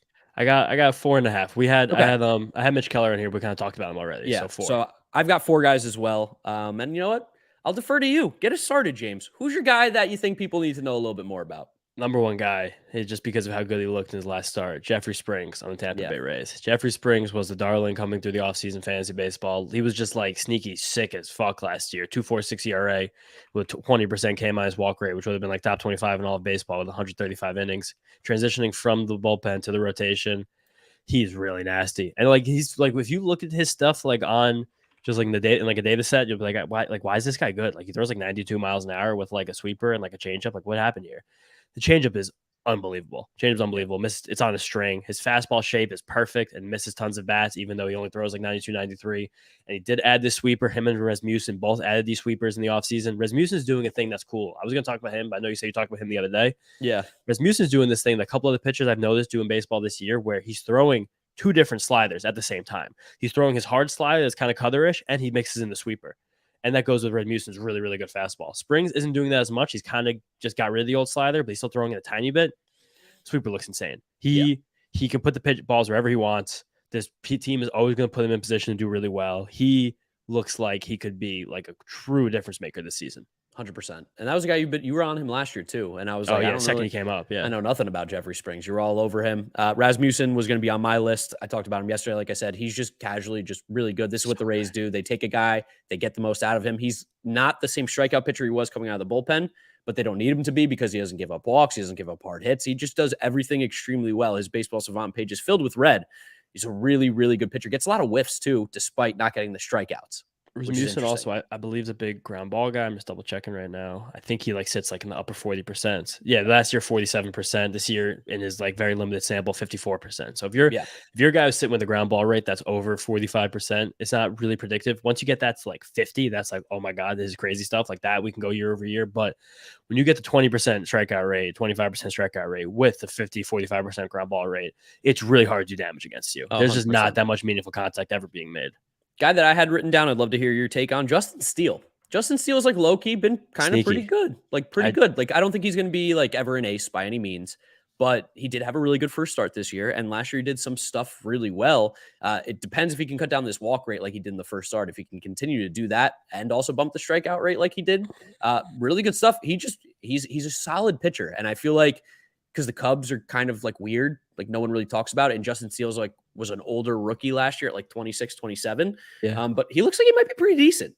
The Cubs kind of like have done a weird thing with pitching where they're just like, they really looked for command guys over like these crazy stuff guys. And I think Steele, Javier Assad, and there was one more guy who debuted last year who was kind of in the same ilk. I love Wisniewski. Hayden Wisniewski's sick. They didn't develop him. They stole him from the Yankees. And that guy is disgusting. But Steele just like, I don't know, again, if Steele really has this upside, it's all going to be about his slider because he only throws the slider and the fastball. At least that's what he did in his first start this year, which is a change. Like that's a change from last year. He was like mixing in a couple sinkers here and there. But the big thing that Justin Steele's done, which is something we should all be paying attention to when you analyze these pitchers, a massive change in his pitch mix from last year this year. Last year he was rocking like 56, 57% fastballs and about 30% sliders. He threw 53% sliders his first start of the year. And that slider was really good. That's by far his best pitch. That's the real pitch that's going to bring him home. The fastball's fine. He's using it more to keep hitters off balance. But if he can get called strikes and keep the ball in the zone with that slider, he's going to be a good pitcher, which is that again, that's ceiling. Like if a 3-4 in like a major league rotation, like Justin Steele can really fill that void for you. 100%. Who's your next guy on your list? Next guy on my list is my boy, baby, Graham Ashcraft. There he is. I told you guys a couple days ago when he pitched, I'm going to have James on later this week. I'm going to let him just spew Graham Ashcraft propaganda. I think he was like made in the lab to be able to pitch okay in Great American Ballpark because they can't hit him. And when you hit him, it's on the ground. He comes out there, he throws 2 pitches and they're both demon spawns. 50% cutters that has ridiculous movement, 97 miles an hour. And then 45% sliders that moves so much more than 88 miles an hour. Then he mixes in a sinker once in a while. And the sinker is like, whoa, it's a demon sinker. He was apparently, his arm was so live when he was coming up in the minor leagues that players and his team would not want to have catch with him. Yeah. Because it's that crazy. Like he effortlessly throws 97 miles an hour with like 20 inches of break. He's nasty. If you guys haven't watched a Graham Ashcraft start, and again, I'm still very concerned about him in that ballpark. I'm still just very concerned about him like repeating this like start after start with command, because kind of like what was going on with Dustin May, another guy I want to talk about a couple years ago when he first came up, where it's almost like even Glass now when he was first getting there, like the stuff is so good that's hard to figure out sometimes, like even just as the pitcher, as yourself. But those 2 pitches moving as much as they do and like picking off the call strikes once in a while with the sinkers, he has unbelievable upside. Yeah, no, he's got filthy stuff. Like you've told me about him all the way from last year when you first mentioned his name. I'm like, stop. And then you told me like, oh, then we saw him kind of dice up the Mets. I'm like, there he is. That's the guy you were talking about. Understandable now. If you guys are noticing a trend, Mark always says these things about these conversations him and I have. It's always like me telling him something and he's like, get out of here. And then like, like it's anywhere from like 1 month to 12 months later, he's like, oh, I think you might have been onto something there. I was like, oh, you figured it out, huh? You really know what's going on here. Just again, going every time he starts, his pitches are all over Pitching Ninja. Just like watch the clips, even just go on Baseball Savant, click search, look at those cutters and sinkers and curtain sliders. You're like, oh my God, like his professional baseball players didn't want to have a catch with him because he was so crazy. Like the arm was so live. Like he literally can't throw the ball straight. Like, can't. And you know what? Nor should he. Yeah, no. He's definitely really cool, really good. I had a couple different guys written down for this third choice here, and what like Dre Jameson, I know doesn't really like have like I think that great of stuff, but I just like him. Every time he's pitched, he's always done relatively well for the Diamondbacks, and they're using him out of a bullpen role, which allows him to throw harder now, which is super interesting. The other guy, and I don't know what his stuff is like, but every time like he pitches well, Joe Ryan. I really like Joe Ryan in Minnesota. Like he had another great start. I don't think he's going to ever be like an ace or the number 1 on that team per se, but it seems like he's just going to be like a really good starting pitcher, almost like what Pablo Lopez was on the Marlins before he came to Minnesota. I like that comp. I was purposely not mentioning him before because I did want to touch on him for this segment because he did the thing that Pablo Lopez also did, where he kind of like Joe Ryan was like the first guy who really had like what people call like this disappearing fastball, where like he has a low arm slot, but he has the great rising hop on it. So like it's like that weird shape, even though it's not that hard, like somehow misses bats and we don't know how to do it. And then he had the splitter that was always decent. Oh no, the splitter's new actually. I'm totally wrong about that. So okay. So last year he was rocking sliders, changeups, curveballs, and he started throwing a sweeper a little bit at the end of the year. This year he has a nasty splitter and he has a nasty sweeper. Yep. So whatever happened with the Twins pitching lab this offseason, they're really changing guys because both of those pitches have looked really good so far. The sweeper and he's thrown 16 of them. He's got 50% whiff rate on it so far. Yeah, that's pretty good. Like he's looked pretty good. No one has a hit in his last start off of the splitter or the sweeper. And those pitches like were thrown. The fastball was thrown mostly 44 of them. That's still his best pitch. The pitch he's still going to lean on the most. But it's the kind of thing with Joe Ryan where his fastball was so novelty. I feel like when he was first coming into the league and coming through the minors, that now the hitters have seen it a lot more. I don't think they'll have as much trouble with it as they've had in the past. But the fact that he just developed 2 new pitches like off the cuff and they're both seemingly disgusting so far, he's someone who I think actually does have some much more legitimate upside than he ever has. Definitely. Yeah, no, he's I've been very anti Joe Ryan for years. And this year just it's very new and I'm very in. There we go. Love to hear it. Who's your next guy? Next guy is someone who like I feel like everyone does know him because he's had an elite season. I think everyone forgot about him. Is Freddie Peralta. Yeah. 2021, Freddie Peralta was one of the best pitchers in baseball. He really was. Like he sneaky had a 2.80 ERA, 27% K rate, 140 innings. Like he was a big cog in a very successful Brewer season. And you lost him last year, and the whole team took a step back. And it was like we really kind of missed that like really third elite starting pitcher. He still has just an elite slider fastball combo. Like it's like 20% worse than Spencer Strider. That's exactly where the results are going to be. Like he's never been able to develop the changeup to be a third pitch. And it's almost at the point where like, fuck it. Like who cares? Like he gets everybody out with those 2 pitches. Fastball gets whiffs, slider gets whiffs. He will struggle with left-handed batters because those are the 2 main pitches in his repertoire, but the fastball is still so hoppy and so good enough that it's going to be able to get guys out just like that. You pick off 1 strike with the slider, get one in on somebody's hands, you probably got that guy out. Freddie Peralta is awesome. If anyone's sleeping on him anywhere, like wake them up because he's really, really, really good. Looked really solid against the Mets too in his first start of the year. Yeah, really hated that. Last guy for me, Ronel Blanco. We spoke about him earlier. I just caught a little bit of what his stats have been so far this year. 3 innings, 6 strikeouts, hasn't given up a hit and given up 1 walk. He's going to be that random reliever you probably hadn't heard of in the Astros bullpen that I think might be able to make some noise. We were talking off air before it that like you didn't really love the shape of his slider. That's because it was bad. It's changed now. He has a different slider. He's throwing it 65% of the time, where last year he was throwing around 40. So it was by far his main pitch. And right now, being thrown 65% of the time, 30 pitches, he has an 80% whiff rate on that slider this year. 80%. Not bad. 30 pitches is pretty insane. Small sample still, definitely for sure. But the fastball sits around like 96, 97, which is really good. If he's throwing that new slider the way that it looks, I think this could just be that random reliever in the Astros bullpen. You go, oh, great. There he goes. Anoli Paredes, Brian Abreu last year. Maybe Ronel Blanco's that guy. He is a little older. He's 29. I don't know what his path and his journey has been in his career by any means, like where he came from. But 29-year-old rookie, Ronel Blanco, keep an eye out for him. He's had a great start this year. All right. I got one more star, then I do have a couple more relievers I do want to talk about a little bit. Of course. I love relievers. Of course, yeah. Get it out. This is the longest episode, so yeah, we're having some fun. Dustin May looks like he might just be one of the best pitchers in baseball right now. Yeah. Like he looked like he was on that path before he blew out his arm. That was only even last year, correct? Or was that 2 years ago now? 2 years ago. That was 2 years ago. He just 2021. Yeah. He's been making some little like tinkering changes with his pitch mix over the last few years, but he hasn't thrown more than 500 pitches like in either 21 or 22. So it was like kind of hard to notice these changes, but when he came up, like the big pitch for him was the sinker. And it was the sinker that had the demon movement where it was like, wow, it's running to his arm side and it's dropping a lot. And like, holy shit, this is crazy. But he wasn't getting any whiffs and guys were still finding ways to hit the ball hard because he didn't really know where it was going. So you kind of had to aim it down the middle. If you aim it down the middle, it's always going to wind up blowing inside to right. So you're going to find a way to hit that.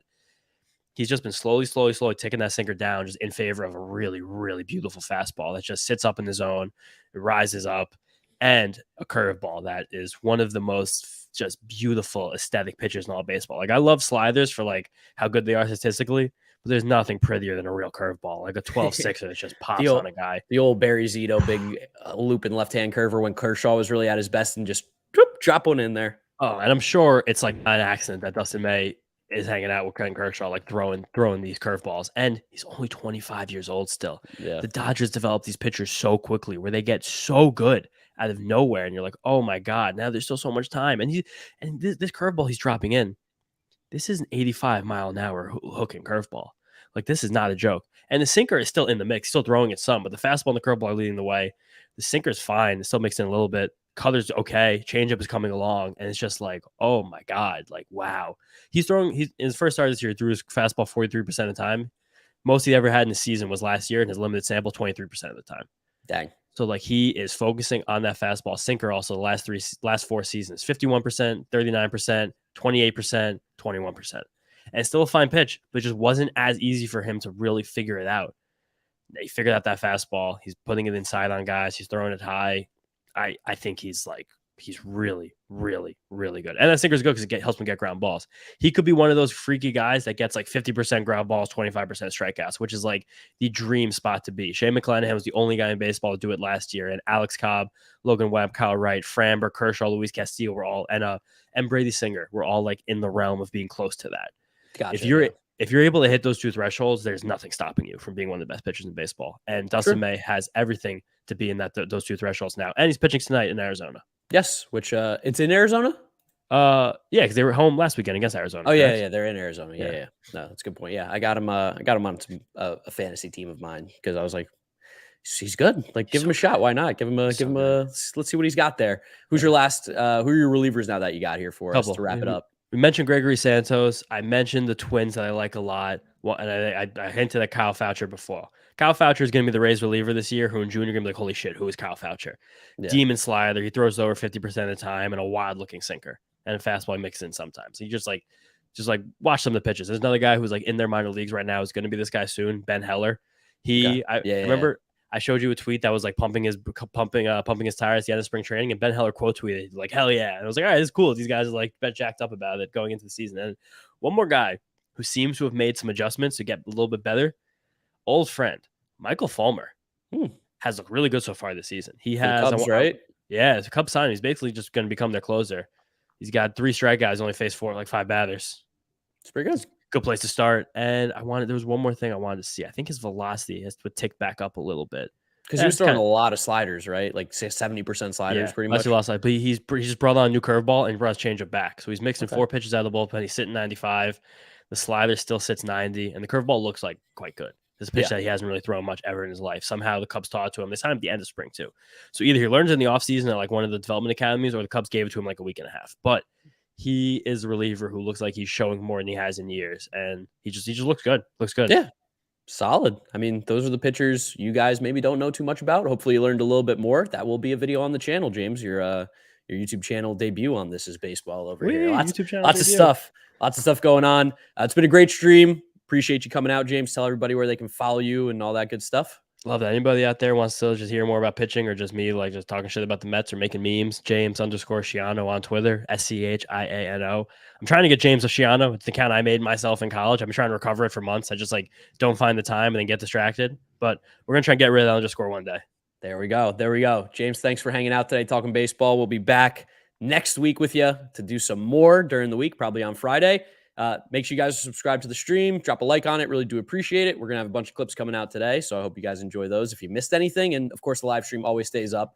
In case you missed it and want to watch it in full, that is an option for you guys. Otherwise, that's where we're wrapping up. Thanks for listening and watching, and we'll see you on Monday. Peace out, guys. Peace out. Thanks for having me, Mark. Yep.